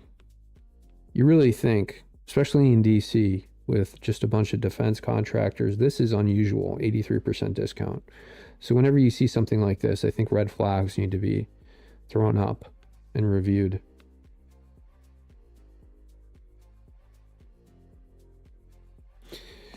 More scary is whatever commercial mortgage-backed securities that $145 million is probably packaged into as fractionalized collateral for who knows how many derivatives. Can't imagine that $120 million that just vaporized supports under $1 billion of derivative swaps and rehypothecations. I can almost high-five that building from my balcony. If it's 38% vacant, that's a shockingly low number.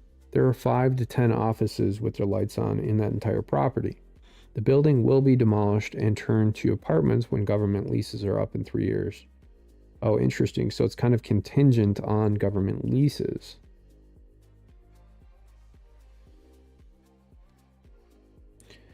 That is wild. That is a huge loss. I'm guessing the building was financed and the monthly losses were simply untenable. I have a good feeling that this building will be converted into apartments. Recent data shows 88% year-over-year growth in commercial building to apartment conversions in DC, converting nearly 6K commercial units to apartments. Yeah, but, you know, I mean, who wants to live in a commercial building that was originally built to be offices that suddenly turns into apartments? It's not that quaint. You don't have some of the other benefits that are already built into the building. You're in the middle of DC. Who wants to really live in the middle of DC unless you're a total moron? Even living on the outskirts, like some of the counties nearby in Virginia, prices are skyrocketing for rentals. And who would want to even live in that area to commute every day into DC, into the capital? It's just, it's an exercise in frustration. Who is taking the hit on all these fire sales? Hedge funds, investors, retail investors who invest in certain REITs. Oof, small, mostly vacant office buildings, condos in adjacent county are being listed at more than 5 times price of square foot, PSF.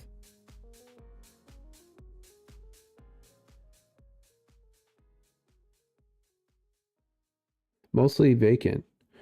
Well, I guess now is the time you have just a bunch of money to buy some of these buildings.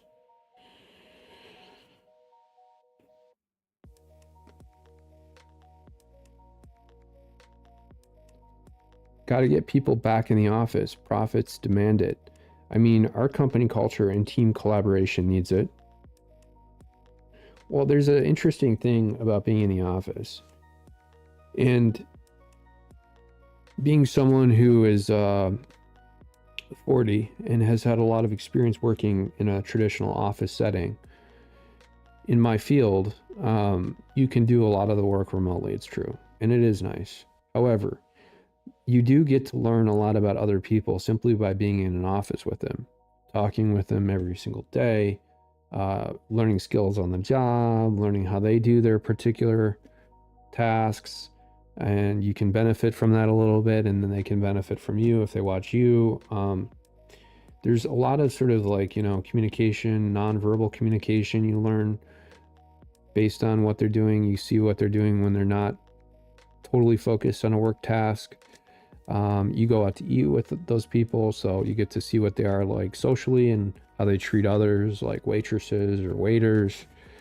There's a whole host of things that you learn about these individuals, which you never get from remote work. So I think, the key really is to kind of be hybrid here. I like working in an office, and I like also having flexibility. So ugly building, subpar location, lots of potential. They'll just turn it into multifamily housing and let the taxpayers finance new arrivals to live here. Huge upside, convert to housing. Did Evergrande own it? Government workers are the last group to go back to the office, are they? That's interesting. Maybe that's why I'm not in the office. Anyone know the whale and yield it sold on? Immigrant shelter. That's fugly. Watch out below. Giving these away at this point. Yeah, right. I'll take it. 300 square foot tower. What? 300 square foot. Classic Nuveen. Is it considered fraud when private equity firms refuse to mark down assets? Who should be held responsible? The CEO, the appraiser, or institutional shareholders? Convert this into apartments and price you'll be plus 150% backup. DC, try NYC next. Well, that's interesting. That's a good point. So, like, what are the buildings selling at discount for in New York City, in Manhattan, in Brooklyn, even in Queens? Dirt cheap. 25 million bucks, dirt cheap. If you had 25 friends, if you were kind of maybe a 50-year-old guy, you've been working a long time, let's say you have $1 million saved, and 25 other good friends who also have, about $1 million saved. You get them together, get an investment group, and you buy that building, and then you take out a loan, a mortgage on the building. Well, I guess you don't even need 25. I mean, you just buy it for $5 million, right? And then you have $5 million to remodel the building. And then you get some tenants in there and you start making some cash. The way that I do things, I always just buy things outright with cash, including buildings and real estate. That's how my brain works, and cars too. Like, I don't try not to take out any loans of any type. So I would just buy it outright and just try and come up with another $5 million to remodel the building and turn it into some sort of, like, I don't know, whatever you want to do to generate some money. That is kind of a fire sale, though. Built in 1974, so what? It's probably got a lot of good mechanicals in there. Especially if you updated it. I mean, there's so much technology you could infuse into that building right now. There's just a lot of controls that I think you could place in there. If you wanted to turn it into a residential unit, you could really, really do some amazing work in there.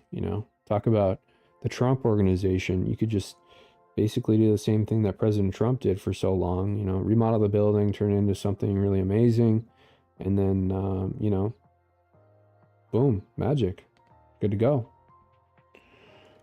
I used to work in that building, says Lydia Roth. What the fuck?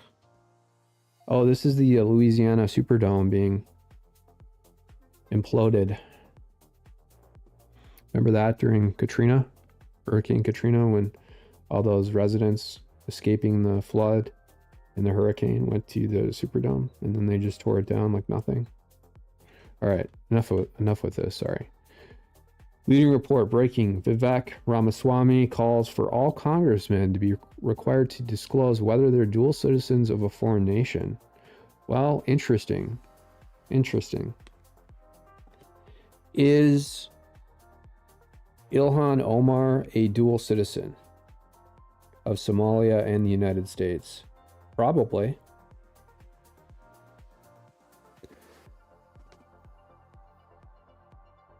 Good point here. I'm pretty sure all of Congress has a dual citizenship with Ukraine.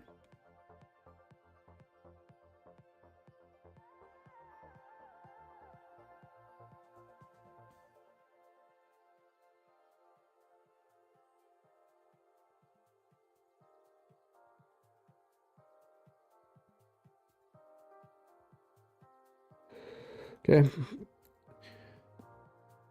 While you may have been asleep, House Republicans voted early today to advance impeachment articles against Homeland Security Secretary Mayorkas, edging closer to a full House vote over his handling of the southern border.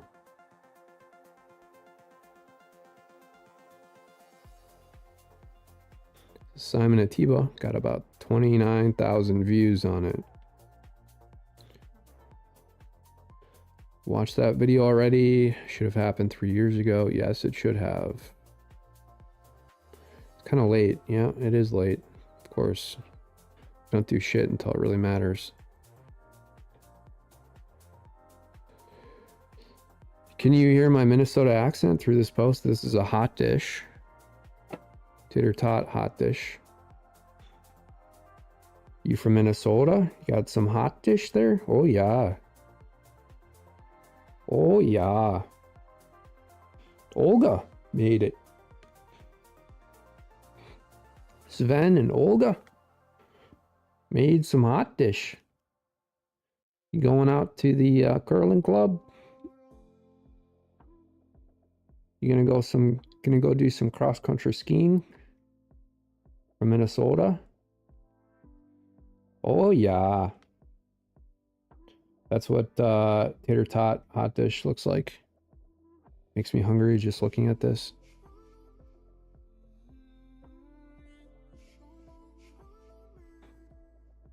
This is the insanity of homeowners insurance right now. My 83-year-old owner has a slab leak at her home we manage. She filed a claim because repair costs are approximately $14,000 and some change. Her agent called me today and said, just so you're aware, they'll cancel her probably by September. It's happening everywhere. And to add insult to injury, it's doubtful they'll cover it anyways, so it's 100% a loss, a lose-lose. She'll have to write a check to the plumbing company and be left with zero coverage by anyone. This is my owner's first claim on this house in 25 years. How did things get this twisted? Speaking of reading all this stuff, I forget that I'm getting older and older. Like, I'm in my 40s, and even though I may not look like it, my eyes are getting worse and worse, and my eyes have always been really, really bad. I think I had glasses when I was like 10 or 12 years old, and I've worn contacts ever since. Thank God I've been able to wear contacts. And I'm near legally blind, actually. I have like 25/50 vision. I think 2600 is legally blind. I've always pretty much had between 24/50 and 25/50 vision for the last 20, 30 years. It's always been bad. So I can see clearly, of course, when I have vision correction, but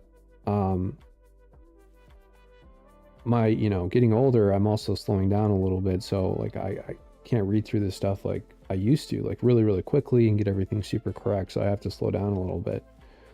That's what I've realized. Anyways, but that's just normal when you get older. Okay, so this elderly woman, presumably, is having her insurance nullified, even though she's paid her premiums for 25 years. Because insurance companies, I think, are in the hole for many, many different reasons. I don't know why it would relate to homeowners insurance, but at the same time, it's all just a way for these hedge funds to take small amounts of money from lots of people over a long period of time and then use that money to sort of leverage this tyranny against us, whether it's ESG or you know, censorship on basically anything we do, paying for all the wars that we're fighting in, all the payoffs to politicians, and the scam of this type of insurance where this woman can't even file one claim, even though it's presumably a valid claim.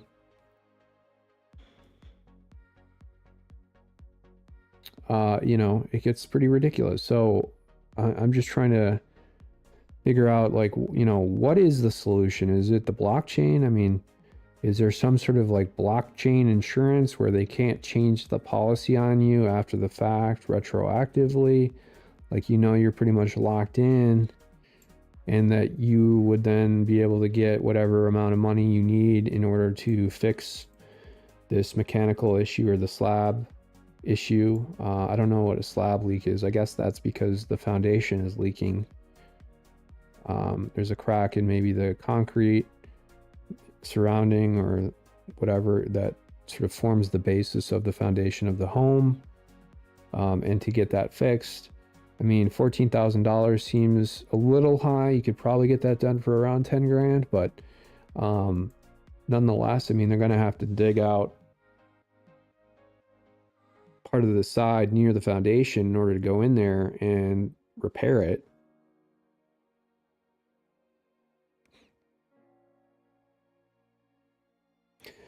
I am not a fan of dealing with adjusters, not even a little bit.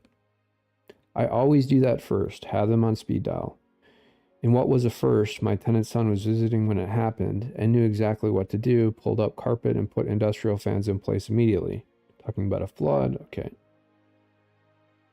Okay, sounds like you're in Florida. Now, I've actually heard this from a couple people who have property in Florida where insurance coverage, especially close to inlets or next to bodies of water, whether that's near the ocean or some of the inlets that come in, they have zero flood insurance, and insurance in general is pretty spotty.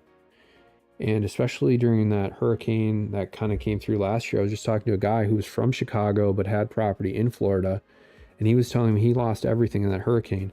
And the mainstream news was reporting that only 15 or 20 people had died during the hurricane because they were mostly like elderly retired people that stayed in their home during this.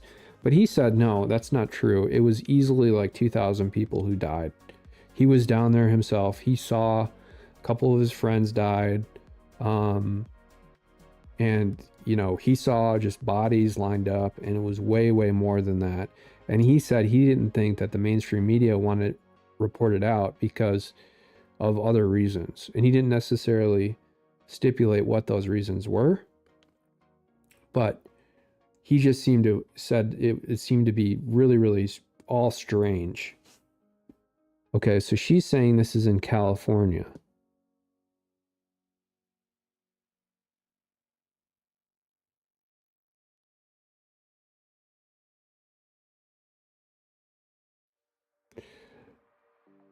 So she still filed the claim, and she wishes that she would have pushed harder for her. Well, I guess you could sue the insurance company, but legal fees themselves are probably going to cost easily $14,000. So it's a lose-lose.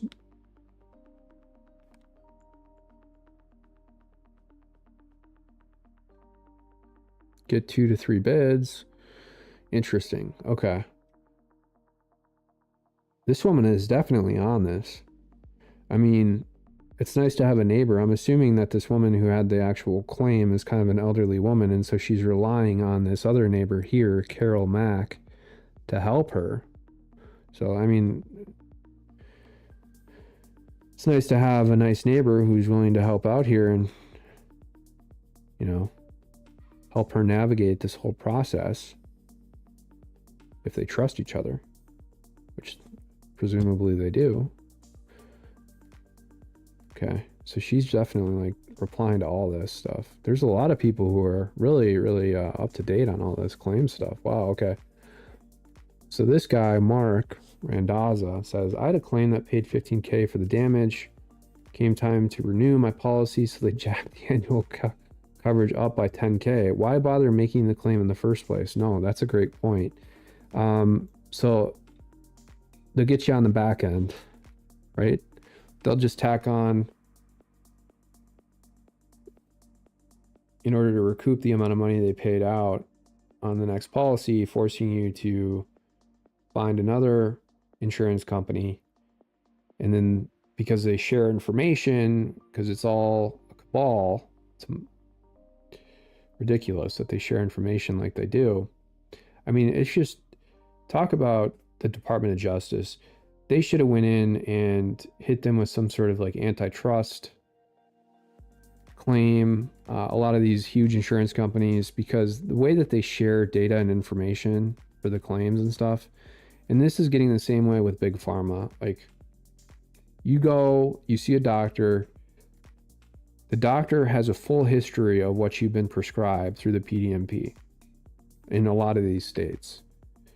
Not to, you know, it's not like these people are trying to lie, but at the same time, I mean, you see one doctor, you see another doctor, they know exactly what you're taking.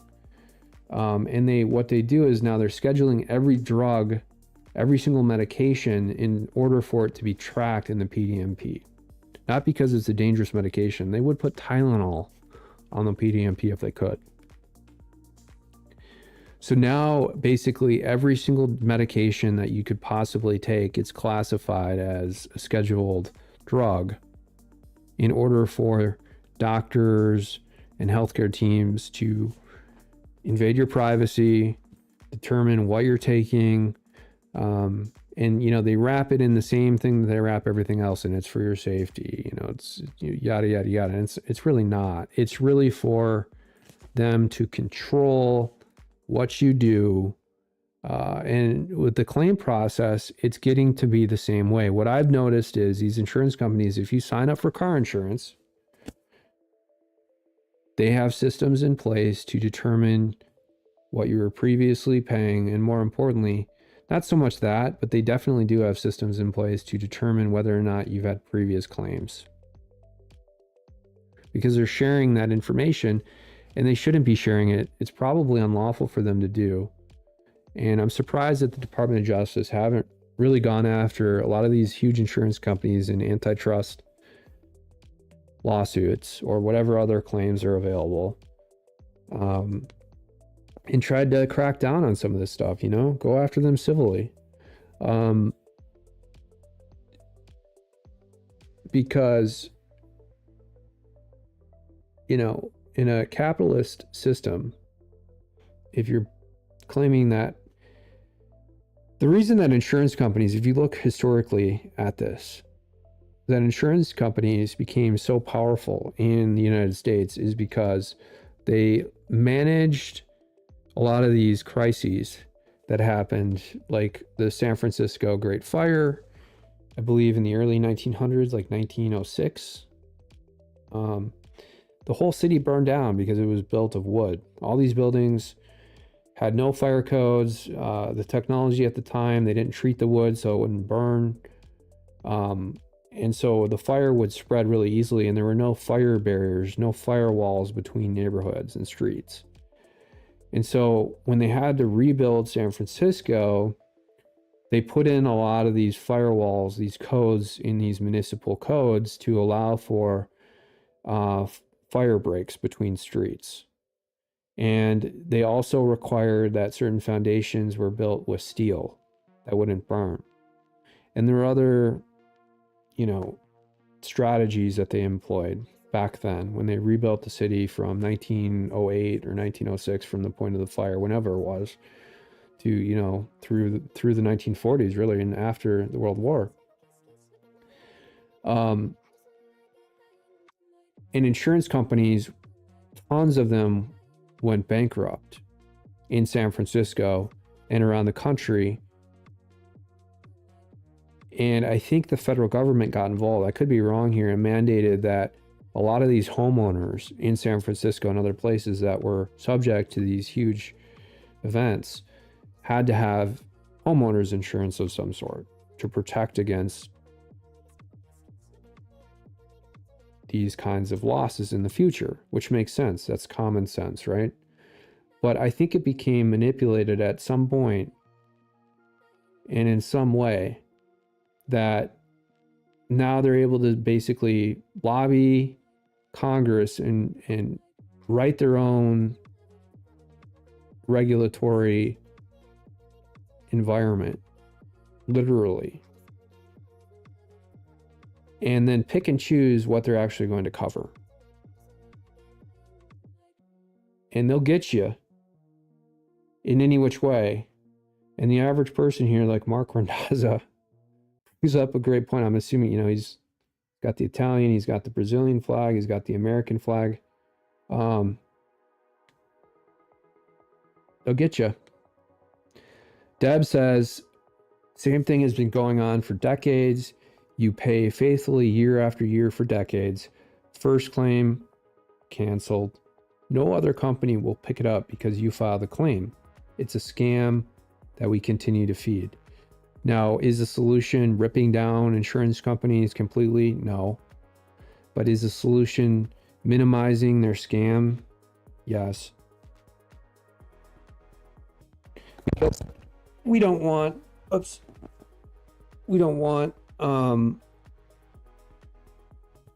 fix the microphone here, sorry. Got a little twitchy there. We don't want major crises to go unaddressed with respect to people getting compensated. That's how you wind up in situations like Maui, right? In that fire last year.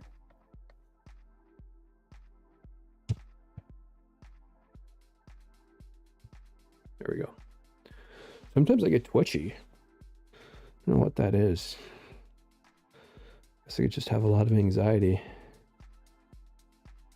I got twitchy and I hit the monitor arm here, the mic arm. For the mic, you can't see it. Maybe you can. Oh, maybe, yeah, right there. That's the I forget the name of it right now. That's the it's an Austrian company that makes this mic. It's called the oh no, that's not it.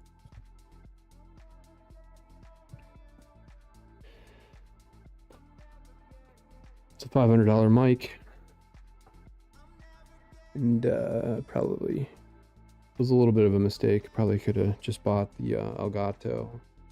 We have a Blue Yeti here that works really well as well. Could have just used that, but for whatever reason I bought this expensive mic. It's a little bit too sensitive. I don't know.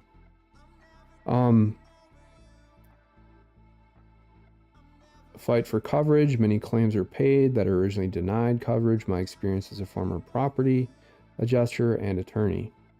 Usually the cost to repair the plumbing part is not covered, but any resulting damage in finding the leak is covered. Now, this is a good comment too. I love this stuff. You know, especially when women post housing issues, you get a lot of other women who chime in. For whatever reason, they like to help each other. And they have a lot of good information here. Especially like, you know, this domain expertise from Sil.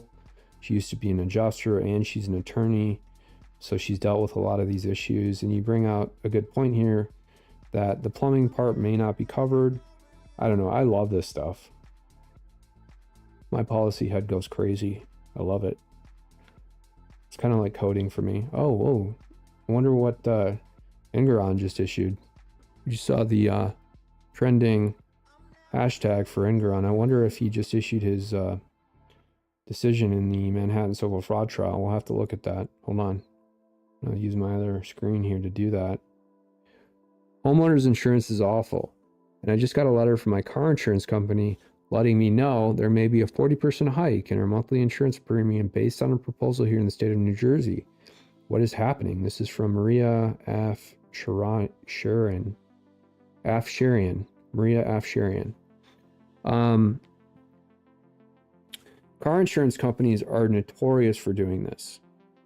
Car insurance companies are like 30% dealing with regulatory agencies and state law.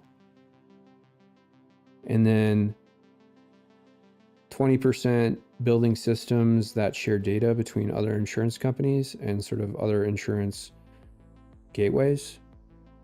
And there's reinsurance companies that people aren't really aware of. But this is where people like Warren Buffett have made a lot of money off of, he's got a company called, for example, Resolute Management.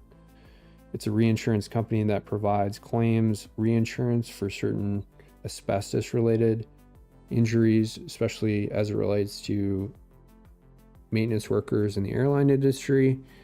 But reinsurance are basically like the huge pools of money that these insurance companies actually pay into as their sort of own unilateral form of insurance. So it gives them access to this massive pool of money in the event that something comes through and is so catastrophic and they need more liquidity. It's almost like, you know, a bailout.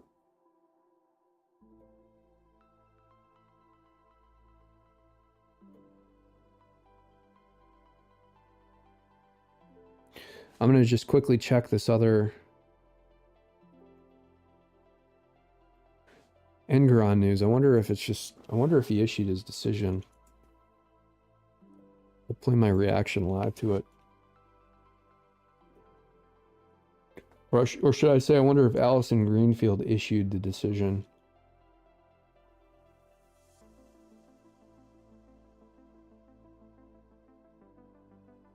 They're going to try and hide some massive news behind this impeachment.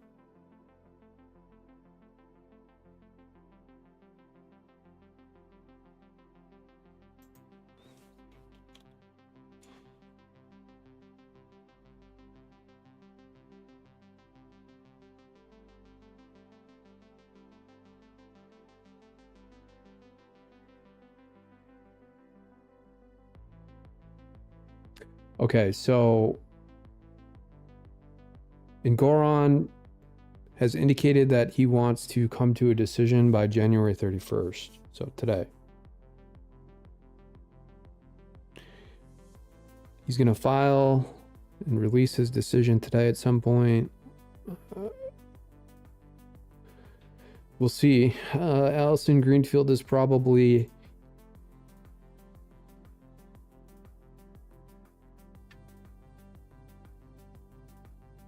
looking for all of her typos right now. She's notorious for just issuing decisions with a bunch of typos and messed up text. Anyways, okay, anyways, yeah. Close that.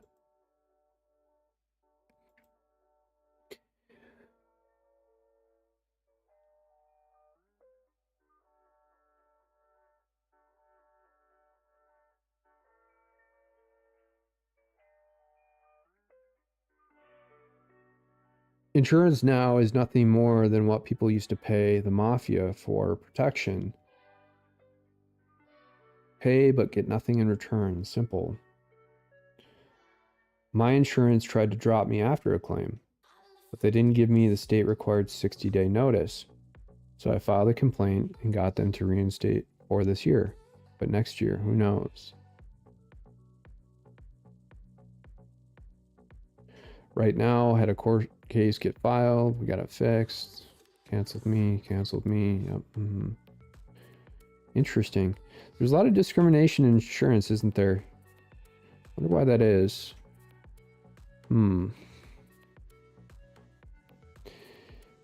This is AJ for Freedom. I agree. Insurance industry is becoming almost as corrupt as pharmaceutical industry. My homeowner's insurance increased 45% this year. I called for other quotes, but all about the same. I have no mortgage, yet they dictate value of my property based on their calculations. Not logical. Craziness under all insurance issued for appreciating assets. We just had a crazy experience after a car accident that was 100% the other party's fault. Well, car wrecks are no fault in so many different states that they just fuck you every which way with those.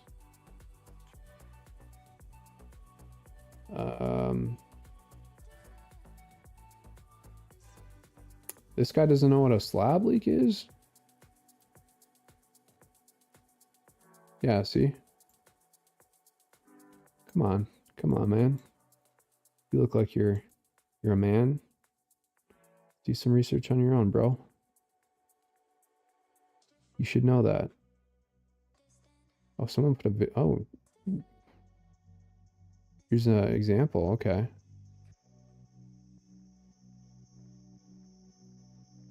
Okay, so this guy gave a really helpful picture showing how they hacked a solution together using plastic packs. See, this is the stuff we really should be talking about, is insurance claims over all the lawfare that so many Americans are now subject to, including President Trump, including, Alex Jones. Is Tucker Carlson next? Who knows? I mean, they'll probably roll some woman out in a wheelchair and say that Tucker Carlson raped her when he was in middle school, and now Tucker Carlson can't have his own media platform. I mean, this is how crazy this stuff is going to get. Whereas this is kind of the stuff we should be talking about, right? We should be working, we should be building, we should be productive. How productive is lawfare? It replaces productivity with a bureaucrat, a lawyer, a judge, someone working for a court. And how productive are all of those roles? They're not productive in any way whatsoever. The government really isn't productive. What is the government doing? What is the military doing? I mean, not productive in any way. It's not making money. It's not really paying off the debt of this country. In fact, it's actually increasing it. People can see these are the things that people bond together over because they've had similar experiences and they have solutions and they like to complain about it. And yeah, so this is kind of, this is how you get people unified. It's almost like, I love watching occasionally. I used to watch it more. I should probably watch it today. I'm going to turn it on. This Old House, famous show on PBS. Love that show. Building. Everybody loves building. Smells like fraud. Why does it seem every company is out to get the American people? When will the people come first?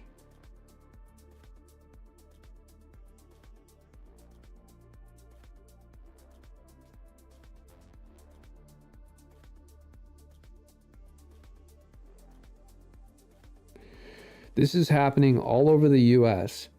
Companies are canceling home policies and for low or no reason, up to and including pulling out of states altogether. It's happening at an incredible rate not seen before. Now, this is actually quite interesting. Oh, wow. Allstate replied to one of these.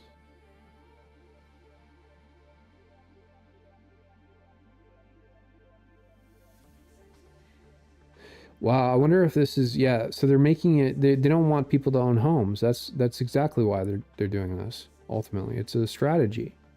They want to push people into renting everything so that you don't own anything, that you have no control. Exactly. Yeah, that makes total sense. Now, see, now it all fits together. They're just making it, and then they're going to say, oh, you have to have insurance to own a house, but since we're canceling your policy, you can't own a house because you can never have insurance. Okay, got it. So that's kind of the globalist conspiracy theory here, but it's not really a conspiracy theory because it's actually happening. And again, it's happening because they share data with each other, which is an antitrust violation. It's happening because there's no regulatory body that's coming in here and enforcing more broadly some of the requirements for covering and not discriminating. It's also happening because it's so difficult to hire an attorney and then sue one of these insurance companies. You hear these ambulance chasing law firms get settlements in cases where people have catastrophic injuries, which they should, of course. Tragic cases. But these are like the average everyday case that no one ever gets any justice whatsoever. The insurance company will get their money out of you one way or another, and they will leave you high and dry when you have a claim that they need to address. All right, enough about this. Let's look on the bright side. At least the lies are getting funnier. Karine Jean-Pierre is now claiming that Biden took an aptitude test and his IQ is 187. Pretty high. This makes him the smartest president in US history. Wow. It's amazing the stuff this woman says that she shamelessly wants us to believe.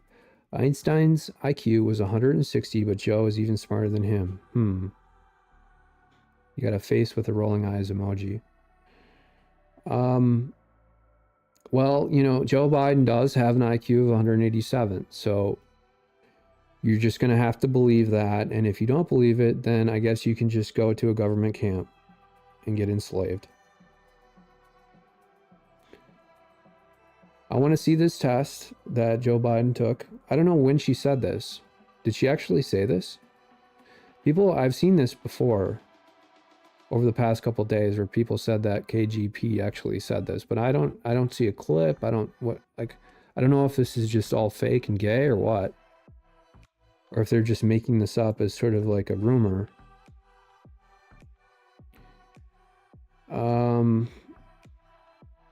People just love complaining about Joe Biden, saying he's not very smart. So this is an easy win for a tweet,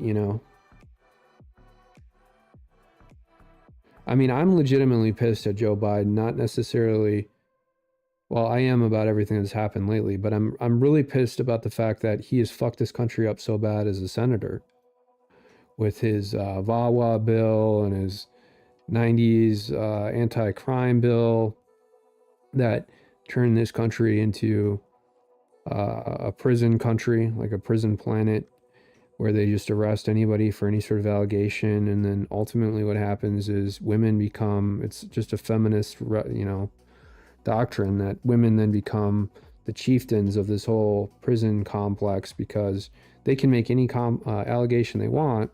And it's sort of like protected with this whole industrial complex of this prison planet that then goes out and grabs people, throws them in jail, disbars people, takes their professional licenses away, whether they're lawyers or doctors. I've seen it happen to many doctors. I've seen it happen to many lawyers. And then these dipshits get to act like a savior, right? Joe Biden does, because he's, quote, protecting women. Just like that police chief in Ellen Glenn, Illinois, who's got the banner for the League of Women's Voters, and he's trying to settle immigrants in that city. And he's acting almost like this, quote, protector of women, when he's the opposite. These illegal immigrants coming in are going to definitely, engage in whatever domestic crimes they possibly can against whoever they can, including women. And so they're not the saviors, and these are the opposite. They're losers. But again, I'm not seeing this clip where she actually said it. So let me just check. Let me do a quick Google search on my other monitor here.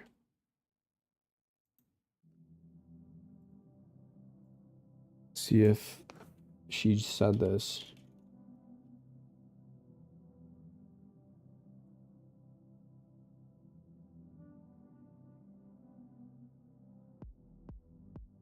Okay, so she did actually do it.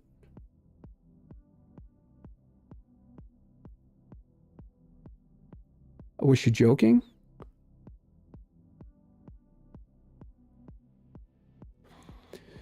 Okay, I'm reading a tweet from Alex Perez Abba. Karine Jean-Pierre just finished her Monday morning briefing and said that Joe Biden took an aptitude test and got an overwhelming 187 IQ, making him the smartest president in U.S. history. 187 might be his weight or height.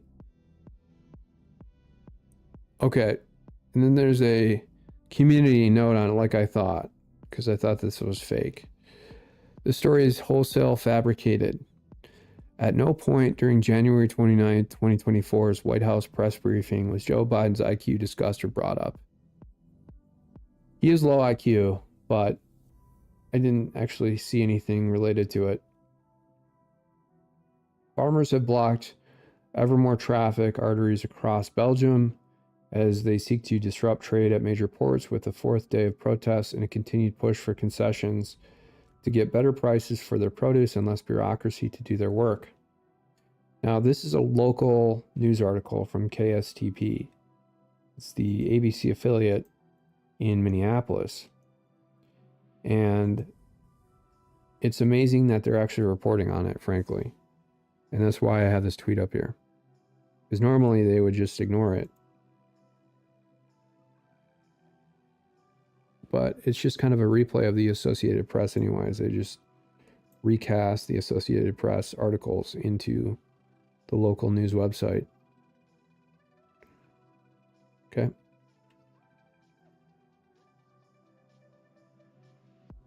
Wonder if there's any comments here.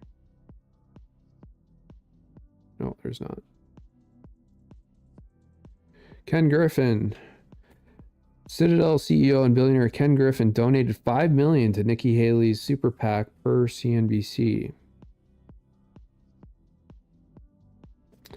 It is worth noting that Griffin's support extends beyond Nikki Haley, as he has also made a noteworthy $10 million donation to a super PAC backing Pennsylvania Senate candidate Dave McCormick. Ken Griffin is an asshole. Don't take any money from Ken Griffin. He is a fraudster who operated a slush fund of Blackpool money that was not transparent to federal regulators. And he is constantly violating the law. I'm surprised that he hasn't been fully investigated. I'm sure he has many times by the SEC and stuff, but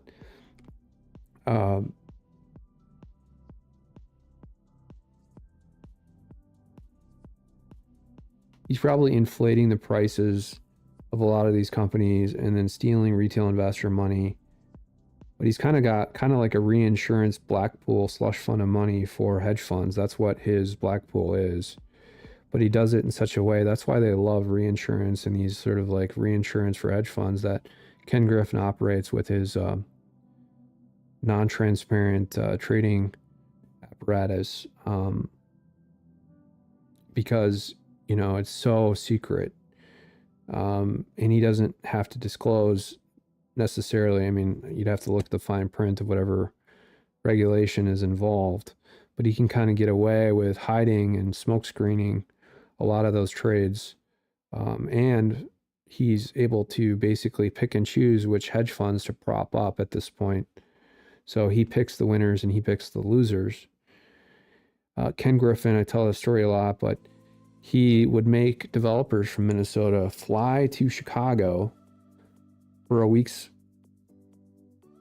worth of meetings and work and everything when, you know, this is kind of before remote work became a thing.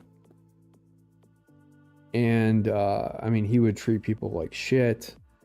He would try and humiliate them in front of other people, claiming that he was so competitive. And he would always try and dominate anyone else in the room. That's who Ken Griffin is. Those are some of the stories I know about Ken Griffin. I realize it's hearsay, but that's all I can give you because they're never going to go on the record about it.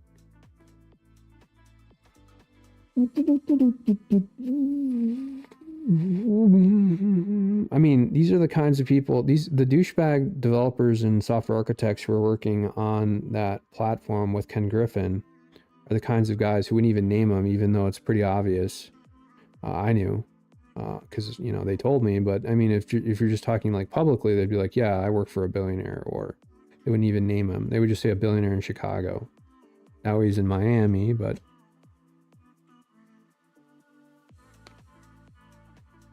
there's your boy Ken Griffin right here.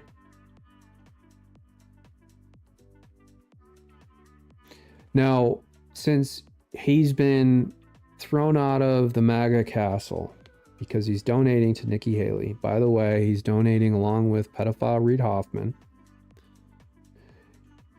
And, you know, they're coordinating to try and block out or body block President Trump from winning these primaries, and I think they realize that it's a hopeless situation for them. Even though President Trump has to continue to caucus in all these primaries, it's, you know, it's gonna just, Trump's cruising to the win here. There's very little in the way of winning the nomination.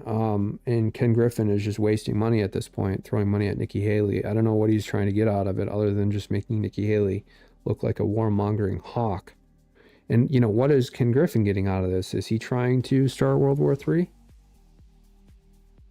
Because that's surely what it looks like, especially what he did to Chicago. Look at what Ken Griffin did to Chicago. He's blaming Lori Lightfoot, the former mayor of Chicago, who ballooned her personal budget up by hundreds of millions of dollars for various staff. I mean, they had a personal security arrangement for the mayor of Chicago of like 8 to 10 city cops. And then that was when Obama's minion was running the city. And then when Lori Lightfoot took over, she needed 120 cops, and she had a personal rapid force or something, like a SWAT team, a paramilitary assault force that constantly trailed her wherever she went. I mean, it was outrageous. The cost to the taxpayers in Chicago was tremendous. And he claimed Lori Lightfoot destroyed Chicago, which could very well be part of the equation. But Ken Griffin also destroyed Chicago. Ken Griffin didn't do anything. He was probably propping up Lori Lightfoot. He was giving money to all these corrupt politicians who destroyed Chicago. And for him to sort of deflect and blame shift and all these different ways to ensure that he wasn't the one who was accountable for what happened to Chicago, and then move from Chicago to Miami and build one of the most expensive homes ever built in the country, because he's stolen so much money from different retail investors, aggregated through whatever hedge funds that he siphons money from through his black pools. You know, he's a douchebag. Ken Griffin is a fucking douchebag. Yeah, now we know what side he's on. He's here advocating for wars. He's here for advocating for imprisoning January 6th defendants. In fact, he would probably set up the satellite system of prison camps around the country and just start sending people and enslaving people whenever he wants, if that was good for his business. What a good way to lose all value. People should really boycott. The problem is with these hedge funds, they're so immune from criticism. It's so hard to boycott them. Maybe that's why they are hedge funds. Maybe that's why they're in the business that they're in. But there's got to be massive protests, especially outside of the headquarters of Citadel in Miami now. I don't know if they still have an office in Chicago, but I'm surprised that there isn't sort of like an Occupy protest right outside blaming him for giving just a bunch of money to Nikki Haley.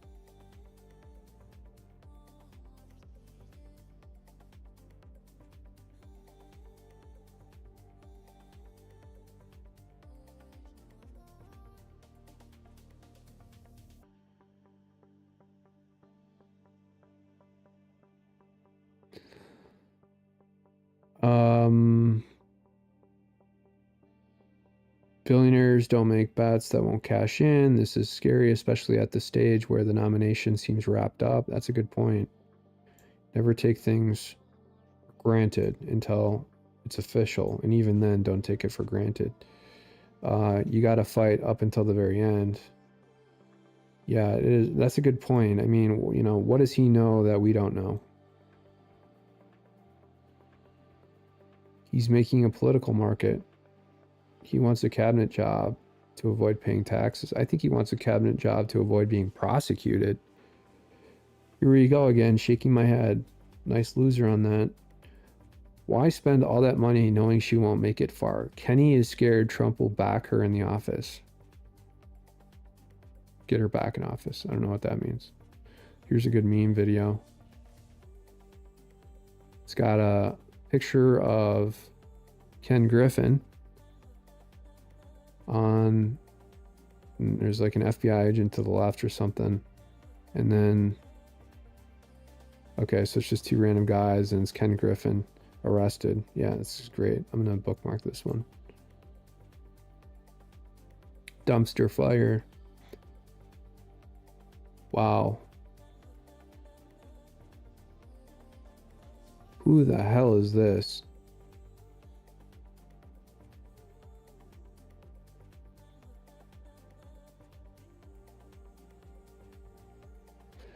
Should be illegal for one person to donate so much.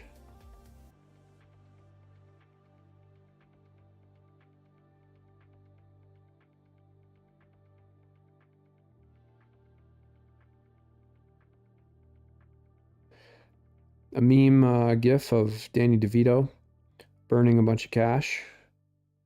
Hopefully that's fake cash for his show Sunny in Philadelphia. Oh gosh, what a waste.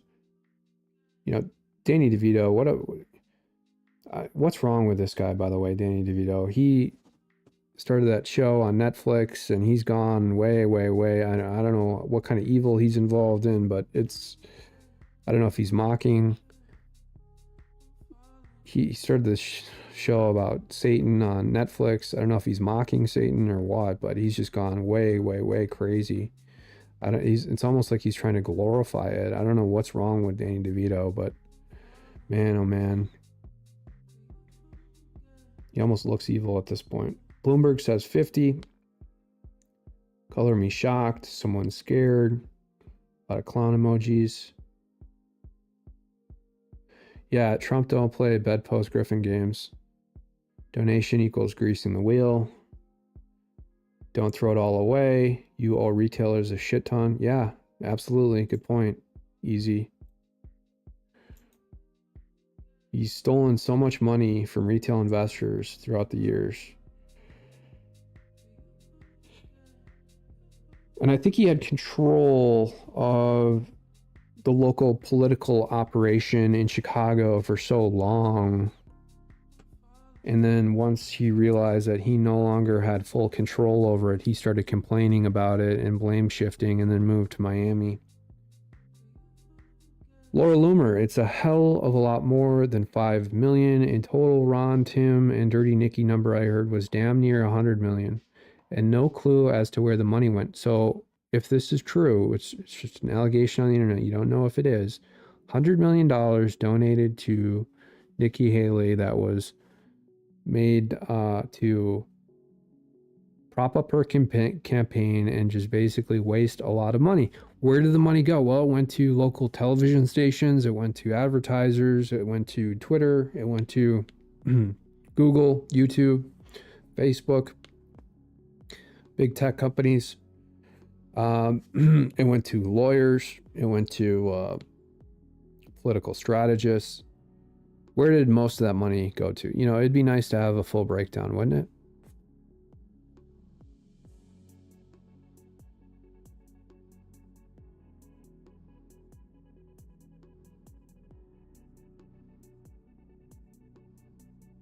Imagine wasting $5 million on nothing. Well, he's worth how much is Ken? I think he's worth like 2.5 billion.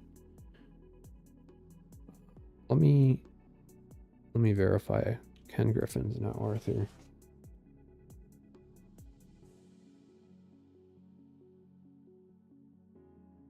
No, 35 billion.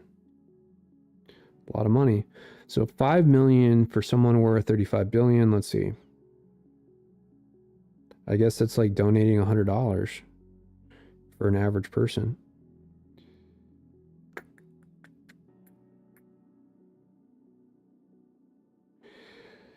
Now I know he is crooked as the rest of them. So now we know who should not be president.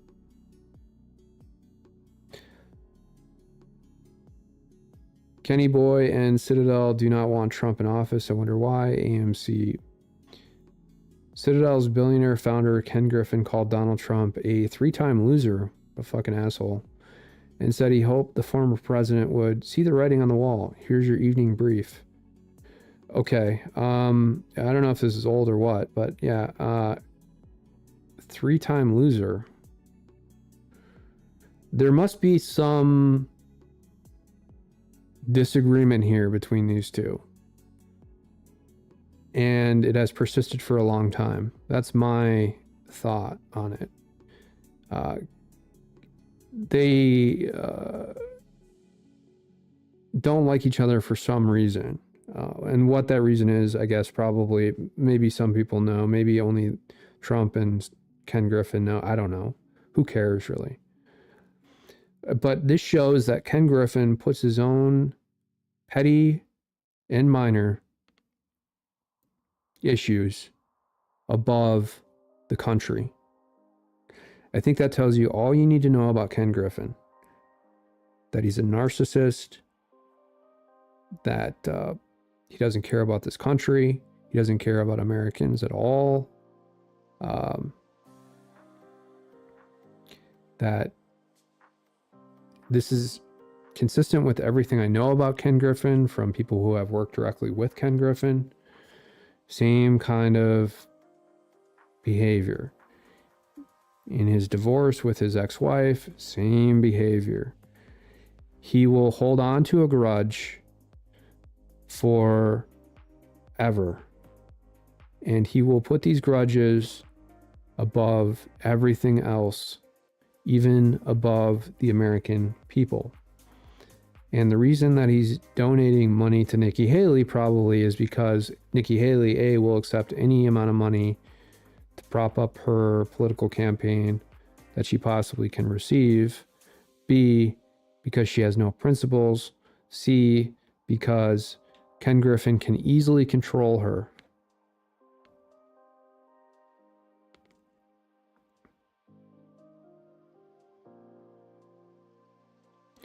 Tells you all you need to know. He's a crook and would steal from a child if he could. Yep. I guess Ken don't like Trump to be the new president. Not surprised, since he was funding DeSantis. Well, DeSantis has a lot to say about why he was taking money from Ken Griffin. I think he needs to come clean on that. And, you know, why is he given safe haven in Florida, Ken Griffin that is, when he came from Chicago? And why isn't the state government investigating Ken Griffin for a lot of his financial shenanigans that are now actually taking place on Florida soil? And since the state government in Florida now has jurisdiction over some of it, they could easily initiate an investigation in order to, I think, distance itself from some of the ties with DeSantis. You know, DeSantis would be better positioned to do something like that and then claim it's an independent agency of the state that is taking its own action against Ken Griffin and Citadel. This criminal is still wasting our money quickly. We know who Nikki is beholden to. Ever now, thanks. Okay. 5 million in ashes. What a waste. You know, and $5 million, what would that do to the city of Chicago? Let's say, like, if he used that money to build a shelter instead of having the state government use $11 million to transition illegal immigrants into homes in Glen Ellen, Illinois. You know, why not build a shelter with that $5 million in Chicago? And why not use that $5 million to lobby Democrats in order to shut the border down so that they can't even get in? You know, I mean, there's so much fraud associated with his donation to Nikki Haley as well. You know, like, what is he getting out of it? Like, what's the quid pro quo? Shouldn't that be kind of illegal? What's the kind of access he's getting to Nikki Haley? Is he able to shut down certain criticism? You know, Nikki Haley is notorious for being pro-censorship. Remember, it's not his money, it's yours. Yeah, and he got caught up in the meme stocks with AMC and GME. So GameStop and AMC Theaters. I think he was trying to short those stocks or something. And then a bunch of retail investors said, fuck that, because they were trying to bankrupt GameStop. And retail investors got together through Reddit and 4chan and fucking smashed Ken Griffin. And they fucking, and then they, you know, and then Ken Griffin turned around and tried to use federal regulators to say that it was illegal for retail investors to coordinate through 4chan and Reddit and trade simultaneously together in sync in order to avoid the full devastation of GameStop stock and AMC. Imagine that. Some guy who is repeatedly, relentlessly violating securities laws every single day and then says it's illegal for retail investors to actually talk about trades that they're going to make through social media and then try and save a company from bankruptcy like GameStop. Imagine that. I mean, I'm surprised he wasn't investigating a RICO scheme. 65 billion sold, not yet purchased. Oh, Ken Griffin met with George W. Bush recently. Surprising. This is about covering the crimes of every administration since LBJ. Good point. Good point, Manchurian Files. Mob payment.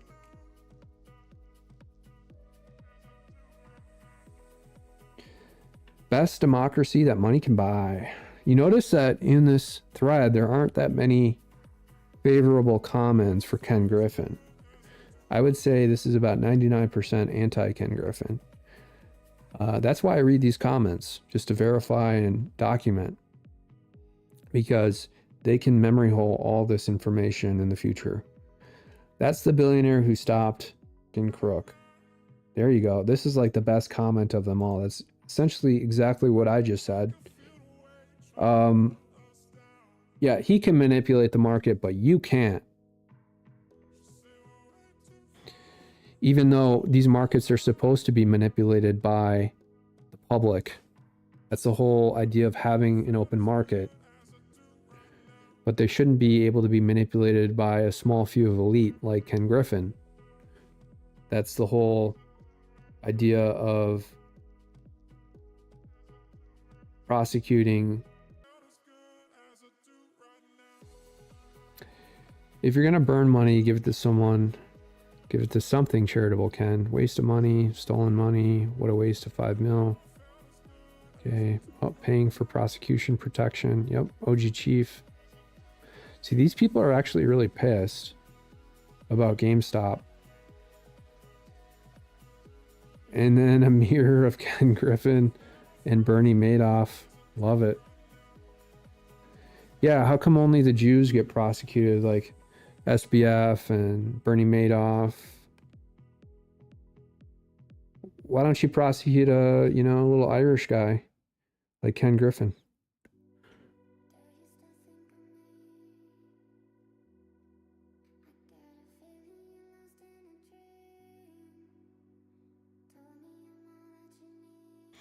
All right, so I think that's it. Let me just check here. I'm gonna delete some of these because I think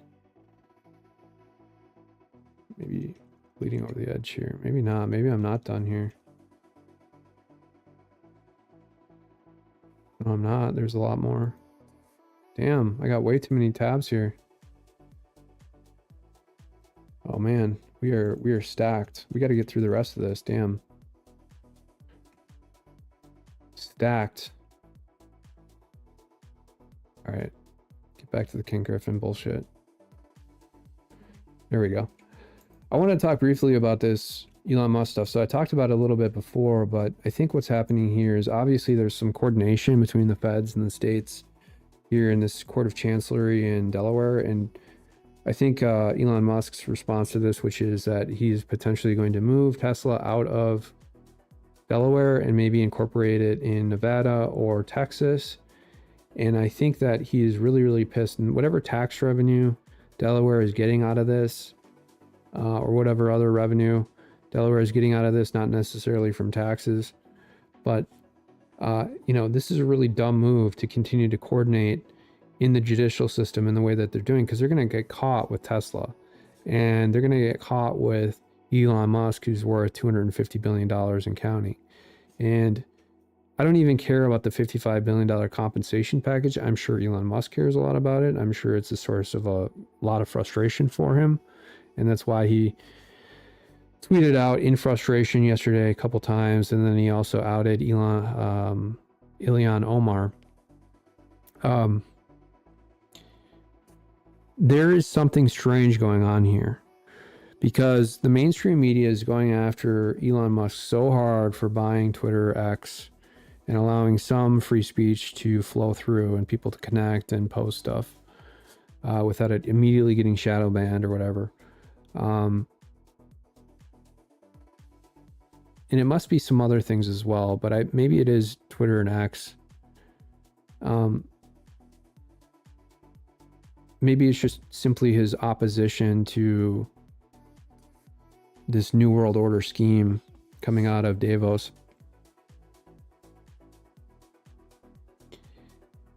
But this is very overt. You could be,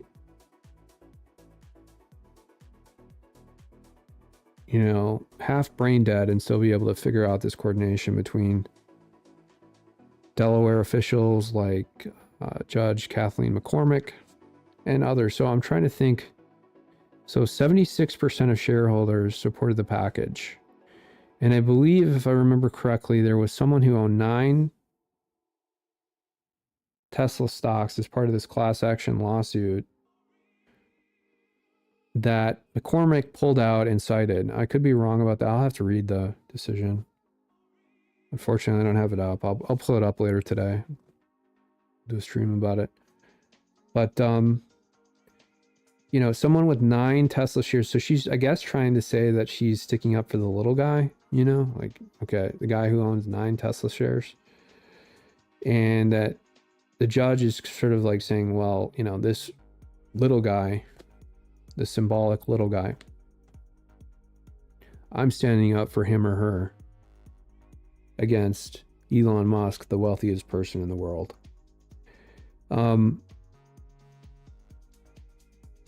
That's what they try and do in these situations when they're obscuring their corruption, hiding it, smoke screening it.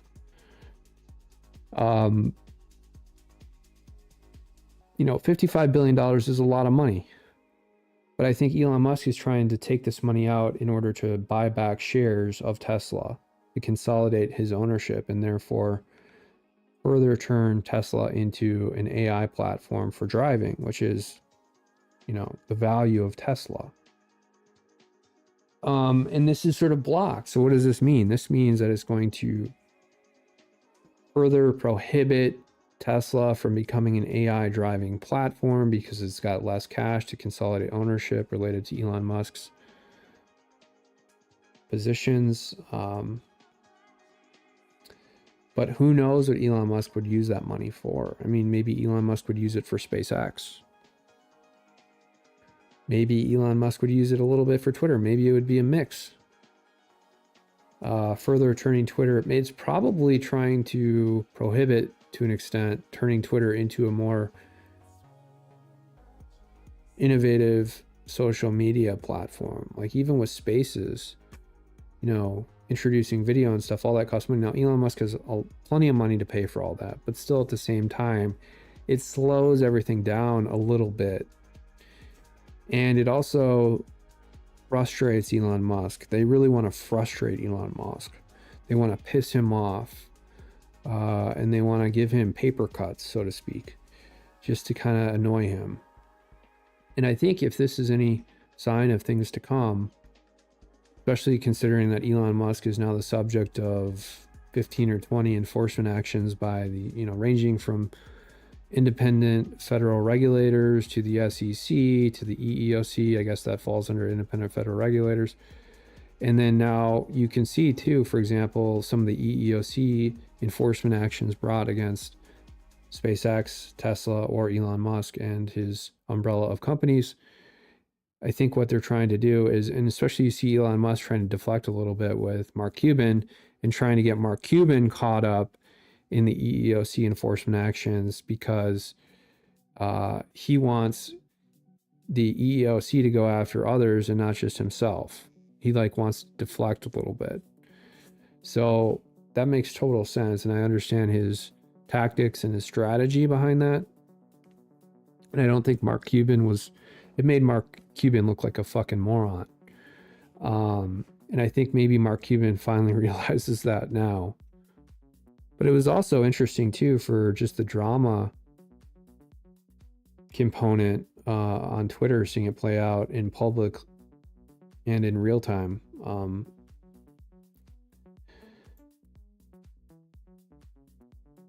But yeah, they're trying to distance Elon Musk from having full control over Tesla, ultimately. All right, let's get through the rest of these really quickly. Wall Street Silver. Meanwhile, people are working 2 to 3 jobs just to make ends meet. Falling inflation, rising growth give U.S. world's best recovery. Yeah, right. Clown World. How on earth did they build these without power tools or modern machines? Forget the name of this church. It's in Italy or Spain. Cathedral. Jeff Cole, regardless of your opinion on Omar or what she said this weekend, the fact that Emmer called on her to resign and Finstead piled on is newsworthy. The media blackout of this story in Minnesota is inexcusable. I think the Star Tribune did post an article about it. Jeff Kolb is former Crystal City City Council. Okay. I mean, the Star Tribune did actually post an article about it, but which was highly unusual. I guess KSTP, which is a local ABC affiliate, and this corrupt reporter, his name is Tom Hauser. He's the biggest dipshit in Minnesota. Kind of covered it a little bit, but he is a stooge. Chief political reporter, KSTP. He's literally the biggest idiot in the world. He blocks anybody who comments on his posts that don't agree completely with whatever post that he's posted. And a lot of people who have posted replies that are in contrast to whatever propaganda he's pushing, he just blocks. He's a fucking idiot. He's another guy who said, oh yeah, the state can just invalidate the statute whenever they want when someone was complaining about something. You know how hard it is to invalidate a statute in a state? It's virtually impossible. They invalidate a statute like once every 10 years. You know how much work it takes to do that? Like, I invalidated one state statute, and it took me just 2 to 3 years of just like fighting nonstop. And it was unusual, very, very unusual.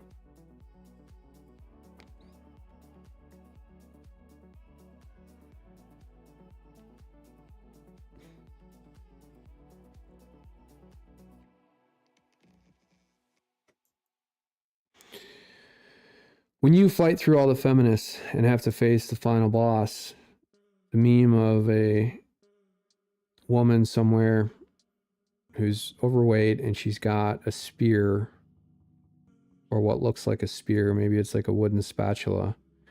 Doesn't look very dangerous, the spear that she has in her hands, but she's pointing it at some guy wearing a vest, like a city worker or something like that.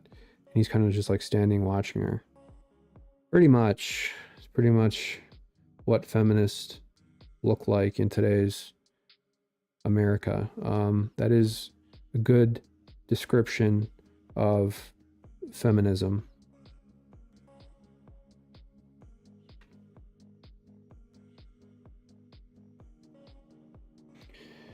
Juanita Broderick. America's impeachment still going live, C-SPAN 2. This is Marjorie Taylor Greene rambling. And change it for all of you. We have audio. I'm not sure if we have audio. This is not a 'cause I can't hear policy it, but- debate. This is proof you can't lie about the numbers. No matter how much time you keep giving to Representative Goldman, he's not going to be able to spin it and change it for all of you. The facts are the facts. Secretary Mayorkas is breaking the law. We are going to impeach Secretary Mayorkas today on this committee. We don't care how long you go on. You can keep taking your 5 minutes and yielding back and forth and going to Goldman. Keep going. We're going to impeach him because he has broken the law. He has violated his oath of office. He is breaking federal immigration law. Americans are dying in New York. This is not a policy debate. This is proof you can't lie about the numbers. No matter how much time you keep giving to Representative Goldman, he's not going to be able to spin it and change it for all of you. The facts are the facts. Secretary Mayorkas is breaking the law. We are going to impeach Secretary Mayorkas today on this committee. We don't care how long you go on. You can keep taking your 5 minutes and yielding back and forth and going to Goldman. Keep going. We're going to impeach him because he has broken the law. He has violated his oath of office. He is breaking federal immigration law. Americans are dying. This is not a policy debate. This is proof you can't lie about the numbers. No matter how much time you keep giving to Representative Goldman, he's not going to be able to spin it and change it for all of you. The facts are the facts. Secretary Mayorkas is breaking the law. We are going to impeach Secretary Mayorkas today on this committee. We don't care how long you go on. You can keep taking your 5 minutes and yielding back and forth and going to Goldman.